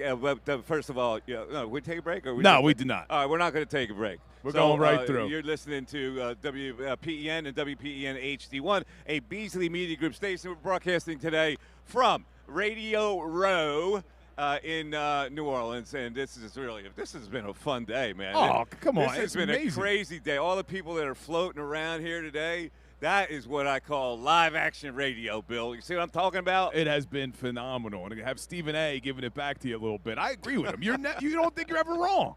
And now I thought it was just me. Even Stephen A. even struggled with it. People do not understand that it is possible for a human being never to be wrong. It does exist. You just happen to be lucky enough to be working with the rare guy who's never wrong. You and I have been working together since August. I'm pretty sure if we were keeping score, I've been dominate you on who's right and who's wrong. I don't think so. I really don't. Stephen A. He knows my pain. All right. In any event, coming on in 10 minutes, the governor of the state of Pennsylvania, who's got all kinds of opinions on what's going on in Philadelphia sports, especially now. Dominated by the Eagles, but I know he's hurting over this Sixer thing because he's a Sixer man through and through. 610-632-0975 is how you climb in. If you want to climb in on this special day, let's go to Ben in Montgomeryville. Ben, you're on 97.5, The Fanatic. What's up, Benny? Ben? How are you? There we go. There he is. How are you? Go ahead, Listen, Ben. I told you all season, in the beginning of the year, the Eagles going to the Super Bowl. Am I right? Yeah, you did. You did say that, and I was a little skeptical of it. I told you we were going to the Super Bowl. We're here. I say Saquon's going to have a great running game. He's going to rush more yards. He's going to be MVP. We'll win the Super Bowl. We're going to party on Broad Street. Go Birds! E-A-G-L-E-S! Eagles! Go See that? He just wanted to get in and out, Ben did. On that note, boom, he's out. He's out the gate. All right, so we were talking about the building blocks here. And my building blocks may be different than yours. And my building blocks were Sirianni, Saquon, Bond, Fangio, the NFL 2024 NFL Draft. They got the rookies, Cam Jurgens, the bye, and the activity went on. Howie, Jalen Carter's evolution, and the book. Yes, the book where A.J. Brown said, get me the rock, or else I'm going to make like I'm trying to get inspiration from a book. Yeah, I can't put the book in there. Now, you and I pretty much have the same list, just in different order. But the one that I have that you don't, and I know you could say maybe it was the bye, but it's the change they've done with protecting the football and taking it away on defense. They're a plus 27 in the turnover margin since that bye week. Jalen Hurts, no longer a turnover machine. And Nick Sirianni preaches it a lot about taking the ball away on defense, and they've done it pretty much better than anybody. A plus 10 in the playoffs, Mike. If they win the turnover battle on Sunday, there's no way the Chiefs win this game, I'm telling you right now. Yeah, well, you might be right about that. So some of the other things you have on your list here that are different from mine on how this whole thing was built. I think the evolution of this team was amazing after the way they started at 2-2. And at 2-2, the people who didn't want Sirianni back, including me, because at that time at 2-2, I said, he's a goof. So I'm not doing a good enough job. Yeah, and I guess I was wrong. And you were saying all along that he keeps his team together. Whatever he's doing, he's keeping them together. They play for him. I never believed it, but I guess I got to give it up. Yeah, look at that. Was that you? Oh, Brian Balding just stopped by. What's up, man? What's up, Baldy? Oh, he's got somewhere else to go. You got somewhere else to go, Baldy? Oh, he's got somewhere else to go. We got the Gov coming on in a few minutes anyway. Yeah. Now, you know what's crazy? What's that? Your list of 10, my list of 10. There's two notable omissions from there. That What's if you that? would have told me before the season that neither one of these people would be on that list, I would have said probably wasn't a successful season. Bryce Huff, the big defensive free agent signing, not on the list. Mm-hmm. Kellen Moore, offensive coordinator, not on the list. I got to be honest with you. I don't think Kellen Moore's done anything that special. And that's what I'm saying. But if before the season, I would have thought, hey, what would be the 10 reasons this team was successful? Bryce Huff and Kellen Moore would have been on that list. You're probably right. Now, am I wrong not to give him enough credit? I give Fangio all kinds of credit. I don't give Kellen Moore that much credit, and maybe I should. I don't know. I mean, it seems to me he found a formula that wasn't very complicated. He came in all advertised as being more of a complicated offense coordinator, a lot of motion and a lot of dazzle. He hasn't had to do that. So, I mean, I don't know what he's really done. I give him credit for sticking to the run, kind of switching up his MO of liking to throw the ball. Now, I think that was overblown when they hired him. People were saying, he doesn't rush the ball at all. He did run the ball a lot. They had a top 10 rushing offense in his 1 year as offensive coordinator in Dallas. But I don't think I do agree with you. I don't think he brought in this razzle-dazzle and really changed the passing attack. He just relied on a good offensive line, a good running game. I think he's done a good job, but I'm with you. I don't put him in the top 10 of reasons that they're here. Kellen Moore, all they do is run the football. How do you give Kellen Moore any credit? Yeah. Man, I'm getting killed again in the YouTube chat. Why? Over what now? They're saying that Stephen A. big-timed me and didn't shake my hand. He gave me a pat on the leg. Is that me getting big-timed? I guess it is. He gave me a pat on the leg. First time Stephen A. met you. So I didn't go in. We introduced you to Stephen A. And I shook his hand before during the commercial. I didn't know I needed a second shake. So they're saying I got big-timed. Next time I'll get a second handshake from him. Yeah, you got to do it on camera. This is bad. This is very bad. Good job, Ray. Ray done with the drops. That's awesome. This man was a bona fide scrub. He can't play. So tempted to play while I he was didn't sitting there. nearly get into the stuff I wanted to get into with Stephen A. Yeah, he's getting pulled. I mean, the fact that he sat through that whole commercial break with us. He's getting pulled in a million directions, so that was cool. And he let me hear about it, too. Yeah, he wasn't too happy. You made me sit through a commercial? Yeah. This is bad. This is very, very bad. All right, let's take a break. We'll give the numbers. The governor of the state of Pennsylvania, Governor Josh Shapiro, is set to join us in just a little bit. Hang in there. You don't want to miss it. And any other guests that we can snag until we get out of here at 2 o'clock. It is a fun day here with all kinds of important people walking around. More important people than I have ever seen at a Super Bowl. I got to be honest. There's a lot of A-listers here. I didn't think there'd be that many A-listers, but they're all A-listers here today. Mike Missanelli Really show awesome. continues after this. The Birds Insider pregame show. Bigger and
On the Mike Missanelli Show, we are live from Radio Row in New Orleans, the big convention hall that is absolutely filled with every kind of media entity you can think of from around the country. And we have a prominent place being on the scene since the Philadelphia Eagles are in the Super Bowl.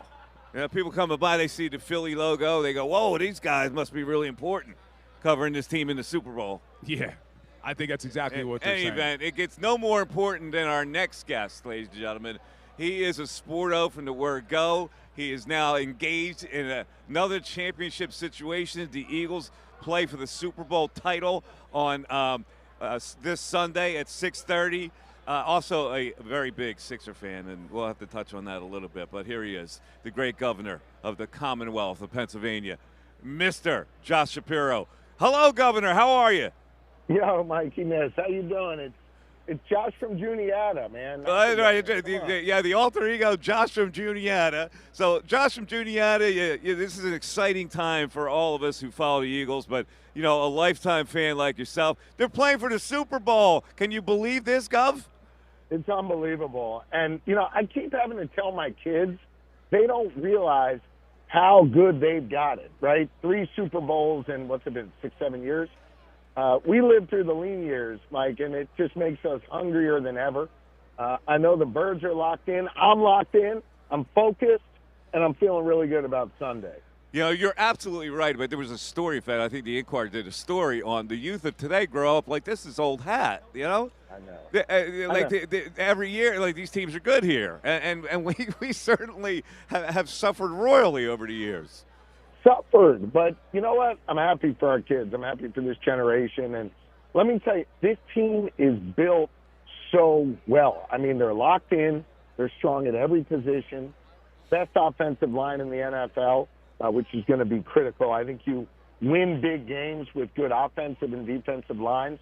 You put our offensive line in there, that frees up Jalen, Saquon, our ability to pass the ball for those 8-10 yards and another 6, 8, 10 yards on the run after. So I'm feeling good about that. Now, look, I think you cannot stop Patrick Mahomes. You just got to try and contain him a bit. And we got the best defense in the NFL. So I like our chances, man. I really, really do. I'm feeling really good. I'm feeling really good, not just now, but long into the future with this team. Now, Josh from Juniata, are you coming down to the game? I'll be there. I'm our chief cheerleader from Pennsylvania, man.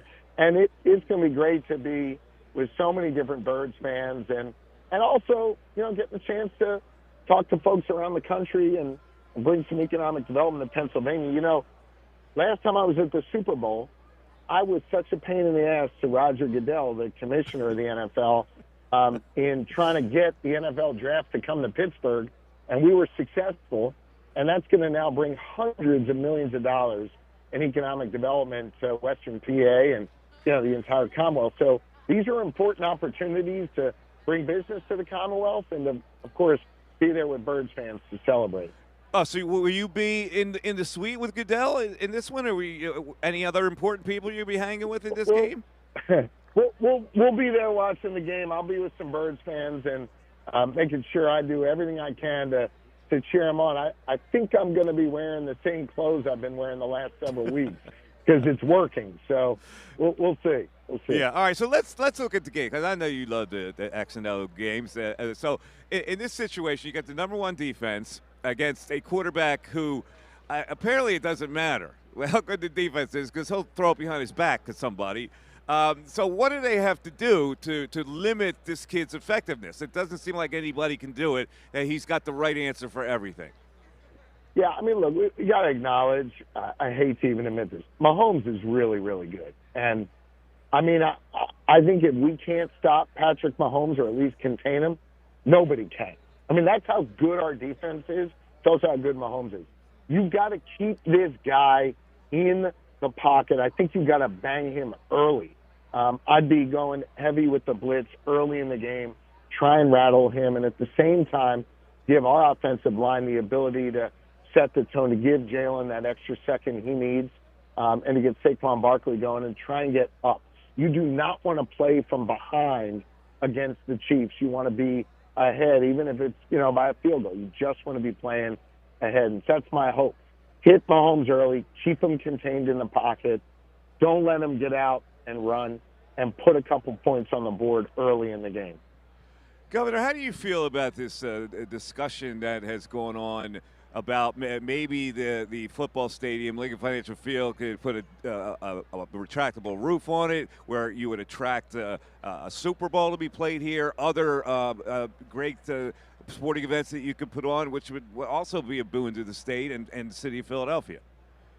Yeah, look, I mean, first off, I'm excited that the Sixers and the Flyers are going to partner together and have a world-class arena down in South Philly in that stadium district where they belong.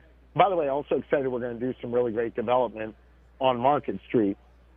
It's good to have that issue now behind us. And I was clear all along, the Commonwealth was not going to fund an arena down on Market Street. The Commonwealth is interested in this idea of what these teams are looking to build in the stadium district. And I think what's important to me as we look at what Jeffrey Lurie may be considering for the future is that all teams down there are rowing in the same direction. And that we not only have world-class facilities for our teams to play in, but we got a lot of other great stuff around there for fans to enjoy, well beyond Xfinity Live, which is great, but we need a whole lot more. I want fans going down there and, eating and drinking and hanging out. I want fans having a place to live down there.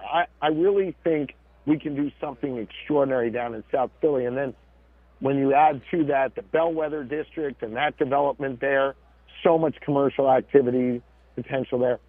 South Philly is going to be booming over the next decade, and I think our sports teams are a big reason why. So I'm excited about some of these ideas Jeffrey has and look forward to working with the Eagles organization going forward on it. Josh, how do you feel about these cross-ownership situations? Where it came out this week that maybe Jeffrey was interested in buying the Celtics. I don't know if that's true or not. But it was very awkward with Josh Harris with owning your favorite team and then being the front and center with the Commanders as they were playing the Eagles. How'd that strike you? Yeah, I mean, I don't love it, Mikey. I'm going to be honest with you. And as someone who grew up, being taught by my parents to love thy neighbor, there's two neighbors I don't love. That's the Dallas Cowboys and the Boston Celtics. I hate them. And so the idea that we'd be in bed with the Celtics doesn't exactly sit right with me. But, look, I also love Jeffrey Lurie. And what he has done for the Birds, what he's done for this city is tremendous. I mean, he's a great owner, and he is invested in this team. And he and Howie have just built an incredible organization. So I trust Jeffrey. I love the organization they have there, and we'll see what happens down the road. I got no inside scoop on what he's doing there. Certainly, when Josh was at the link the other day cheering for the Redskins, not the Redskins, the Commanders. Yeah, I mean, I don't love that either. But if they're investing in the Sixers, if they're investing in bringing a chip to Philly, then I think fans can look past that sort of dual loyalty that they might have. Yeah, I'd be remiss if I didn't ask you, this is the last question I want to ask you, about the Sixers situation. And you see all these monster trades that are being in the NBA, contenders are trying to posture, and Luka gets traded the whole bit. The Sixers really can't make a deal like that, and here they are in this kind of a limbo that we never expected, although you see glimmers of hope that maybe they can get to play. What's your whole feeling? You're a monster Sixer fan. Are you as depressed about this situation as I am? It's so damn frustrating. And, I mean, I guess we moved Caleb and K.J. Martin, right? But that's not, I mean, neither of those deals are game changers. I feel bad. I feel bad that Joel's been hurt, can't play, kind of night after night. PG's been hurt, so we've not really gotten a chance to see him. And God bless Maxey. I mean, I love that guy. He is just pours his heart into every game. He's just got this great spirit. But we're not right now. I mean, we just do not have the pieces together. And we're not playing at the level that we need to. It pains me to say that because I love the Sixers. I'm not a fair weather fan. It's really, really hard to watch. I guess there's some hope that we get the big three healthy and we get them to play together. When they do play together, they seemingly play pretty well, but they're going to play several weeks together, get on a run here, maybe get hot going into probably a play-in tournament situation, and you never know. I mean, Cleveland and Boston are playing lights out, but after that, it's a toss-up in the East. So if we can get on a roll, get guys healthy, we'll see. I think. All right, see, you would rather chance that than to say, you know what, it's not going to work. Let's see if we can get the best draft pick we can. Let's see if we get lucky enough to get Cooper Flag. You're not in that camp. I mean, what are you going to do, Mike? You want to trade Joel and PG? I mean, is that what you're saying? I don't know that I'm ready to. Yeah, I don't know. I mean, you could pretty much not play those guys like you have not been playing them, and but they're close. So I guess if they're close, you got to go for it. You got to. I mean, look, Joel's one of the top 2 or 3 talents in the NBA. He's unbelievable, but he's been hurt, and that's that's a problem, and that's been a challenge to his career. I hope this guy gets. I want to see him out there on the floor playing hard for the Sixers every day. Governor Josh Shapiro, always a pleasure to speak with you. And if they win it, come on next week, and we'll talk about it. We'll talk about what the state's planning to do, what the parade's like, all that kind of good stuff. And have fun at the game. Bring it home. We sure will, Mikey. Don't jinx anything. Don't be talking about parades, okay? We got to go win a football game, and we're all fucked. I won't be jinxing him. I like him in this game, though. All right, thanks. We'll appreciate it. Bye-bye. There he is, ladies and gentlemen, the governor, other alter ego being Josh from Juniata. Let's take a break. 610-632-0975. We'll come back with the text board impressions and your calls. You got to get in on this show. This show has been a historic show. It has. has. You want to say you've been part of this show, get on. We'll take your calls coming down the home stretch. I want to know how you feel right now, and I want to know how you look at this building the product that's going to be playing in the Super Bowl. 610-632-0975. Mike Missanelli Show continues. Fanatic Sports Update. Looking at the Birds offense, I'm Ray Dunn, and this update is brought to you by Bet365. But at the moment, it's never ordinary at Bet365. Download the app today. Of course, the conversation all year long about the Birds passing offense. Is it good enough to get you over the hump, get you the chance to win that Super Bowl? Well, now in the Super Bowl against the Chiefs coming up this Sunday, Rich Gannon sat down with Mike Missanelli and Bill Cobbler earlier today. Talked about whether or not Hurts can carry this team to a victory. Can Jalen Hurts put this team on his back by throwing the football? What do you think? I think he can. I think he's been an unselfish player. I think he understands how this team is built. You got the best running game and the best running back in football. Why get away from that? And I anticipate we'll see a lot of that on Sunday night. Speaking of what we're going to see on Sunday night, the injury report yesterday for the Birds had Jalen Carter, Kenny Gainwell, Brandon Graham, and Devontae Smith all listed as limited. Jalen Carter being limited due to an illness. He missed his media availability again today due to that illness. We'll keep you updated with anything going on down there in New Orleans. 76ers lost last night to the Heat, and today they trade away Reggie Jackson in a first-round pick to the Wizards in exchange for Jared Butler and 4 second-round picks. Flyers host the Capitals tonight at 7 o'clock. You can hear the game right here at 97.5 The Fanatic. This update is brought to you by Mercedes-Benz. At Mercedes-Benz, there's a reason they go the extra mile, from testing their vehicles to creating AI that can anticipate your needs on the road. They demand that every car is worthy of their star because it's Mercedes-Benz. I'm Ray Dunn, the home of the 76ers and the Flyers. 97.5 The Fanatic, 97.5thefanatic.com. Not only can you listen to The Fanatic, but you can also watch on 97.5 The Fanatic's YouTube channel. Watch the live stream of Kincade and Salciunas, weekdays from 6 a.m. to 10 a.m. and the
thefanatic.com.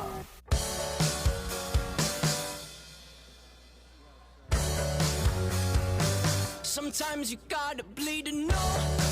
All right, it's 129, the Mike Missanelli Show at 610-632-0975. Let's go see what we got on the text board here, and then we'll get to the phones. And we'll take phones as long as we can to the end of this particular show tomorrow. We're going to be back at this venue tomorrow, so a lot of more interesting guests tomorrow, and we're including – we'll try to get Donovan McNabb for tomorrow. Donovan's been pulled in every different direction here.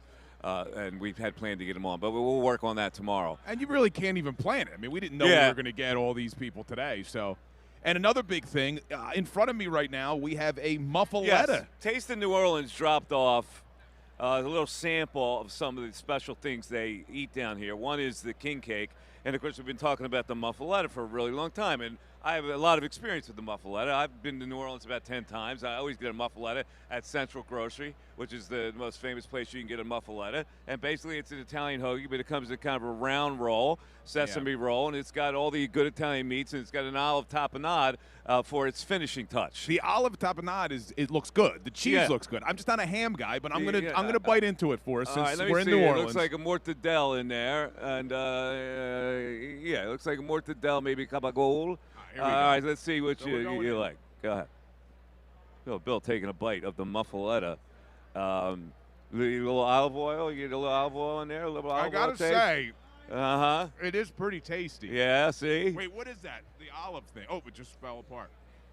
See, it's an olive tapenade. It's like an olive salad. Yeah, that makes the flavor. See, it's the ham that I don't love. Yeah, so you only got one piece of ham in there. I'm actually going to go in for another bite. See, the muffaletta normally has like 3-4 different kinds of Italian hams in it. It's pretty damn good, actually. Yeah, that's a bare bones muffaletta. Yeah, thanks, Jen. I think I maybe have judged the muffaletta All right, now too soon. Take a bite of the king cake and let me know what you think about the king cake. All right, here we go. Which is also special down here. Little king cake. Yeah.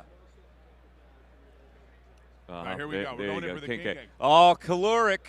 Oh, my God, caloric. He's going to have to go on a workout craze right now. That icing is phenomenal on the king cake. Oh, my God. Oh, man, let me hear the snap. Wheels are off the bus now. Let me hear the chat right now as Bill throwing caution to the wind, ladies and gentlemen. Oh, jumping off a mountaintop. Wait, hold on. He's having a bite of a muffaletta. Mike, you got to get in on that king cake, man. I've had king cake before. What do you think? My first king. Icing, What's the man. first king cake I dug? Here, Mikey. Oh, my God. Let me that check. icing, it's moist, soft. Uh-huh. Oh, yeah. That's good stuff. All right. Sorry. We digress. Back to the phones about the birds. Yeah. What do we got on the text board there, right? Frank from Mount Laurel saying you can't have Howie that far down on your list if he's responsible for building the team that's in the Super Bowl. He, without a doubt, would be one of the first 3 people you'd blame if the team was bad or underperforming. Well, that's unfortunately, that's the role of general manager. You get blasted. And see, I don't forget about past disappointments. So that's why I can't rank him that high. I got to consider that when I put it in the equation, and that's why I ranked him that low. To me, the Sirianni thing, the Saquon thing, the Bond thing, the Fangio thing, all rank a little higher. But a lot of people have him higher on the list. These lists are very subjective. But I mean, what you just said, Fangio, Bond, Saquon, the draft, it's all Howie, isn't it? It is. I mean, he's the reason that all of that happened. Yeah, I know. I just have a certain feel about it. I get the other guys. I consider more of a cinder block builds than if Howie Roseman, if they win a Super Bowl on Sunday, he's getting a gold jacket. Don't you think? He's a Hall of Famer at that point. Yeah. Isn't that wild to think how far? I mean, he went from the storage closet in 2015 to now we're talking gold jackets for Howie Roseman. Yeah. Amazing. All right, let's go back to the phones. We got Randy in Florence, New Jersey. Well, where Florence, New Jersey? I used to hang out in Florence, New Jersey. It's right across the bridge. I'll swim over to you, Mikey. What's up, Randy? Yeah, the Turnpike Bridge. How you doing, baby? Good, Mikey, man. How you doing, Randy? Yo, I'm fired up, man. Some of these callers have me bugging out. How about that guy yesterday? He's like, yeah, I don't think Jalen Hurts is a top 10. Come on, dude. Like Uncle June would say. Go crap in your hat. But, you know what I'm You never saying? had Like, the makings of come a varsity athlete. Yeah, right? But I want to make a couple quick points. First being, I absolutely love the show. Welcome back, Mike. Been a fan forever. and I want to give your other boys, Ray and Tight Shirt, a shout too. Bill, I love you, man. My whole family sweats you. They think you're cute. You might be getting some pieces of squeezes at the parade, so be aware of that. So I went to the first game. I took my mom, actually, to her very first game at the link. We went to the Rams game, and she was ice cold, but she danced the whole time. She had a blast. You know, my mom's, 65, 66. She had a ball. So the next day, we were in the ninth row in the Eagles where they run out. So we had pretty good seats. She calls me up the next morning, 7 a.m. She's like, hey, son, check your Venmo. She's like, we're going back, same seats. I looked, it was $2K in there for Mom. So she spoiled it for her early birthday present. Bless her little heart. So we got to see nice. the Commanders game, too. I had to invoice her for about $250. She was a little short on the ticks. but all good, man. And the last thing I wanted to say is I went down to Texas. My company's based out of there. I went with my boy Todd the God Dollar, some Cree from Delco. But we wore green down there. Dude, all the Dallas fans are rooting for us. And, I mean, I don't know. It was like not just work people. It was out at the bars. I think they picked maybe you know what it is? over. They hate them more, you know? It's Chiefs hate. Especially the Cowboys, because everybody hates the Cowboys now. So they have to find some place to push their hatred, and that goes to the Chiefs. Sure. I get that. Yeah, brother, quick, nice talking to you. Real quick, Mikey, one more thing. Yes. Shirt I just saw, I was cracking up. He looks like a CBD on AC, like an after hours, like a Russian guy smoking cigs out front. You know what I mean? That's what he looks like today. But I love you guys. You guys are great. All Go right, Birds! Thanks, brother. All right, so Florence, New Jersey is on the other side of the Turnpike Bridge. It connects Bristol. Bristol connects to Burlington. It connects to Florence. Yeah. Turnpike Bridge connects to Florence. The Burlington Bridge connects to Burlington. So the Turnpike Bridge was this massive structure, and that's where we all used to go parking. Oh, that's where we used to. Back in the day. I don't know if the young kids park anymore. No, I don't think they do. That was the makeout section in the car. You slid under there. It was darkness. Yes, parking. You know? Marty McFly's mother used to tell him she would never park in a car with boys. And I remember I got to be honest with you, that story, that's still traumatized by it. My mother was a saint. She was very puritanical. And so I actually went under the bridge one night with a young lady. I won't put her name out there, but her name was Joanne. I won't put her name out there, but it was Joanne. And so, what you do what kids do. You're making out the whole bit. And then I get home, and I realize that I have a hickey. And I go, hell yeah. God, that's so embarrassing. Right. It's so embarrassing. I'm trying to hide it from my mother. And people, how do you get a comb, and you comb it out. And that doesn't get it out either, right? So, oh, man. So I'm trying to, hide it. My mother does the double take. I mean, is that a hickey? Yeah. I hated that, man. Were you a hickey man? Never. Never a hickey man. How about you, Jen Squirto? All right, let's go back to the Why is phones. Jen catching strays? Yeah, we got to hit. It's time for a break. Let's take a break. We'll come back. We got a couple calls. Mike Missanelli Show continues. Now, a Birds Insider update on 97.5 The Fanatic and 97.5thefanatic.com. Closing in on the big game. I'm Ray Dunn with this Birds Insider update. We are just days away now from Super Bowl 59. Eagles and Chiefs down there in New Orleans. Plenty of great conversation today with a number of great guests. Torrey Smith, Stephen A. Smith, Rich Gannon, and the Governor Josh Shapiro all join the Mike Missanelli Show. You'll be able to listen to those conversations back on 97.5thefanatic.com. As for the people actually involved in this football game, well, we've heard from Nick Sirianni and Jalen Hurts a couple of times this week. Sirianni talked about how adversity has helped mold this group. All our setbacks, the 2022 end of the season there, we use to help shape us who we are. It's about embracing adversity and growing from, not only the good things that happen, but also the bad things that happen. Because, again, like I said, that just shapes the person, the player, the coach you are. And looking at some of the players that have some injury concern going into the game, but not a ton, of course. And first injury report yesterday came out. Jalen Carter, Kenny Gainwell, Brandon Graham, and Devontae Smith all limited in that first injury report that we got this week. Jalen Carter also missing his media availability today due to the illness that kept him limited yesterday. We'll keep you updated on all that. This update is brought to you by Corona. Join 97.5 The Fanatic this Sunday at Patty Wax on South Street, starting at 2 p.m. for the big game pregame show and watch party with Andrew and Connor. Enjoy $5 Coronas, $5 Modelo drafts, and exclusive prizes. Don't miss out. Details at 97.5thefanatic.com. Please drink responsibly. It's time for Birds Playoff Conversation. You'll have butterflies. Yes, you'll have absolutely. natural human nerves, but when it comes to the game itself, like you're not going to do the radio bait and switch. No, I'm not going to do it, yes. That we see in the city all the time. And I'm also going to say it clearly from the beginning of the week. The Philadelphia Eagles not only will win the Super Bowl, they should win the Super Bowl. Brought to you by Rally House and Corona. 97.5 The Fanatic and 97.5thefanatic.com.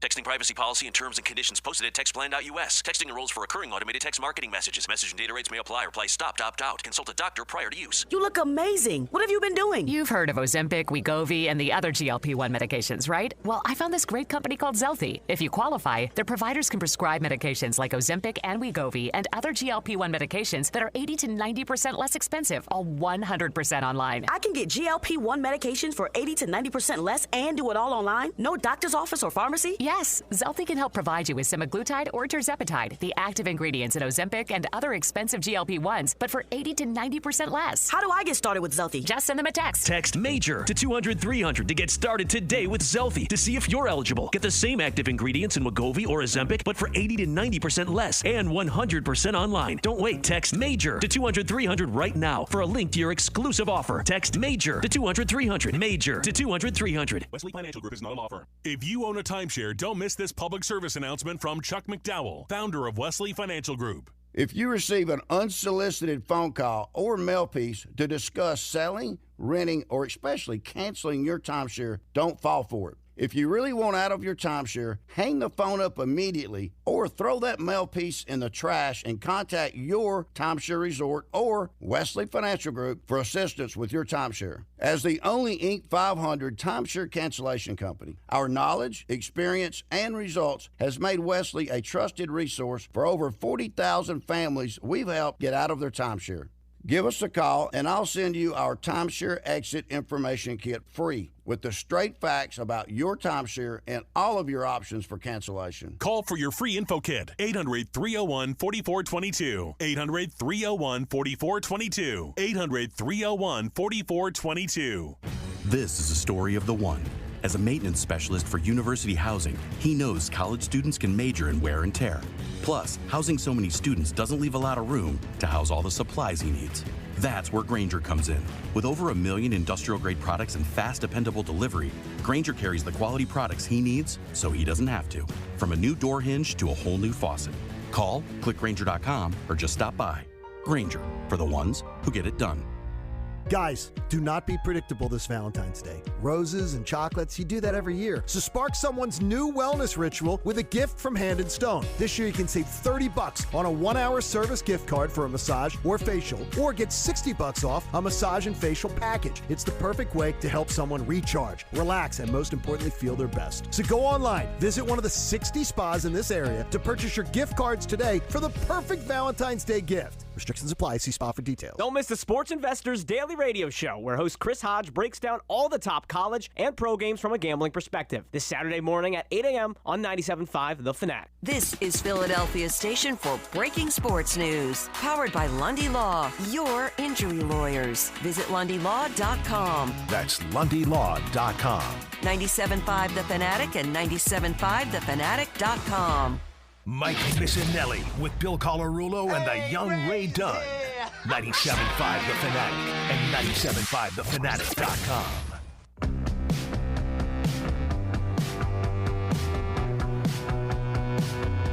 Oh, 143 on the Mike Missanelli Show as we head down to the last few minutes of this show. This has been a fun show, man. Very fun. We've been doing this since August. This is my favorite day so far. This has been very active, very live, very on the fly. You got to, kind of be loose. Oh, this was adaptable. These are the type of shows I really like. So anyway, we will have we'll have another angle tomorrow. We will go in deep tomorrow into Bill's yellow pad. Yeah, we'll have to give our predictions tomorrow too. Give our predictions. You got the statistics that we kind of stayed away from today. Today was more of a fun day, but tomorrow we'll have more guests, but you'll get deep into the statistics and the analysis of this game X and O wise. Yes, and a lot of the matchups, because I do think the Eagles have a lot of advantages in this football game. I know. See, the thing is, we've been getting a lot of calls today. The people on Get Up all pick the Chiefs. I understand that Mahomes is one of the greatest of all time, if not the greatest of all time, but I don't see how you just keep picking the Chiefs because, oh, well, you can't pick against the Chiefs. I'm looking at the matchups. This is a very good Philadelphia Eagles football team, and I think they have the advantage in every single category outside of quarterback. And that's not taking anything away from Hurts. I think Hurts is a very good quarterback, but he's not Mahomes. You'll see what the line does, if anything, by tomorrow. I'm still at 1.5 on the FanDuel line. Is it 1.5 still? It's still there. All right. Some people have it at 1, so I guess that hasn't been a universal drop. So for our purposes, I guess we'll have to keep it at 1.5, and we'll see where that goes by game time. And let's go to Brian in Wallingford. Brian, it says Wallyford on the computer. Yeah. It's Wally World. Wally World. Yeah, Wally World? Yes, Chevy Chase. Yeah, of course. Let's go to Wally World. Brian, you're on 97.5 The Fanatic. What's up, Brian? Wallingford, Mike, but Wallingford. I know. It's Wallingford. I know. You're just we got the youngins back at the studio. You know, they're geographically challenged back at the studio. Hey, thanks for taking the call. Just calling in, Mike, to say I'm excited, fired up. You know, you guys are doing a great job. Today's been crazy. I can't believe Stephen A. sat down and then he gave you crap, Mike. And Bill, I don't know how you're paying attention to anything with all the people walking around. But I know, and you know I have a problem with that. I have the undiagnosed I know. ADHD. I'm just giving you a hard time, buddy. I know. It's been hard, man. It's been hard. But I heard you were like a kid in the candy store earlier. You're like, there's Drew Brees, there's Joe Montana. I couldn't do what you're doing. Brian, I'm trying to set the scene. Like, it is wild. I have my head on a swivel because everywhere you look, there's somebody who is a huge star in the NFL or a huge celebrity. I mean, even Seth Rollins from the WWE was down here earlier. I mean, like, it's everybody is here. It's awesome, man. It's all truth. And also good-looking women. There are beautiful women everywhere. I keep getting caught on the YouTube chat. It's not getting, it's not restricted. Yeah, they keep catching me. And I tell my wife, just because you're on a diet doesn't mean you don't look at the menu. She knows she could trust me. But, hey, there's a lot of beautiful women here, man. What a sexist thing. As for the game and the first fight. No, that's not a sexist thing. Jen's looking at you with cross eyes. No. Yeah. I just mean that just because you're not, partaking. Yeah. All right, what else you got, Brian? From Wally Ford, what do you got? I think the Birds have a chance. I never. Certainly they have a chance. I want to know if you think they're going to win this game, Brian. They got a chance. Obviously, they have a chance. You taking the money line? All the way. Yeah, I like it. All right, man. Thank you, Brian. What's the money line? Let me see. I mean, if it's only 1.5, I mean, why not do the money line? Really, is that half a point that important? You think that they only win by 1? So, and here comes Dan Orlovsky walking by. I got news for you. If it's 1.5, that could really influence it. Right now, the money line, it's not actually worth it to play the money line. It's only plus 102. So you might as well take the 1.5. Yeah, take the 1.5. The 102 doesn't really matter. Where's Orlovsky? He just walked past. Vito just he went running after him. All right, yeah. Tell him tomorrow. Yeah. I got things to settle with him, with his food choices. Let's go to Chris in Williamstown. Chris, you're on 97.5 The Fanatic. What's up, Chris? Hey, how's it going? Good, Chris. How you doing? Good. So I was kind of sitting on the side with Bill where I thought, you know what, this has a good shot to, really be a blowout for the Eagles. But the more I kept thinking about it, I'm actually getting a little bit more worried. I really think it's going to come down to, 1, protecting the middle of the field, and 2, after halftime, the adjustments that the coaches make. In the beginning of the season, and actually more than just the beginning of the season, the Eagles kind of had an MO of letting the team go down on the first, the 15-play scripted drive and get down the field and get some points or get really close. I just really think that Burks and Deshaun are really going to have a really good game to help the Eagles win. I think it's going to be a lot closer than people think, but I think the over's going to hit. Right, he went Burks. Yeah, he did. He's talking about Burks. But, Chris, let me ask you, talk about the halftime adjustments. A lot of times those are overblown a little bit, but I think the Eagles, especially on defense, have been great in the second half of most games. I trust Fangio to do what he needs to do. Like 2 years ago in the Super Bowl, Chiefs made some adjustments and Gannon couldn't keep up. I'm not nervous about Fangio. I think he's going to do what he needs to do. You're nervous about that, though? Just a little bit. I think it all has to do with how they come out with their initial game plan. If they come out and we get torn up down the middle and the Chiefs walk down the field and score a touchdown, and then we go like 3 and out or aren't really able to push the ball down on our first drive, it's going to come down to a coin flip at the end, whoever has possession, I think. But again, there is a lot of X factors that we have where we match up well, where I think if that plays out, like Saquon, just in our O-line being effective and being able to run the ball, Jalen Hurts being able to air out the ball a little bit, I think it'll all work out. But I really think the middle of the field on defense and the adjustments are going to be the key components. All right, Chris, you got it, brother. I appreciate it. A couple of years ago when they played the Chiefs, and I had a conversation with Steve Spagnuolo. I know Steve pretty well. He used to be my neighbor. I've been to his house a couple times. So I called him. I said, listen, this is just between me and you. You're facing Jalen Hurts. How do you defend him? He said, this was a couple years ago when Jalen had those kind of legs. And he said, he scares me to death. I don't know. He scares him to death this time. That's the thing. I think he's a lot easier to defend right now. So Spagnuolo can concentrate on some other things. That's the only thing that worries me about this thing. That if they can stop Saquon to a semblance of like 90-ish yards. There goes Emmitt Smith eating some wings. Emmitt Smith just walked by eating those same wings you were eating. Yeah. I'm not. I don't know though, because 2 years ago, is Hurts that much of a different player? I know that he didn't have the gaudy numbers this year in terms of passing, but when he's had to throw the football, he's been able to. And now you look at what he did 2 years ago. They had no rushing attack in that game. Miles Sanders did nothing in that football game.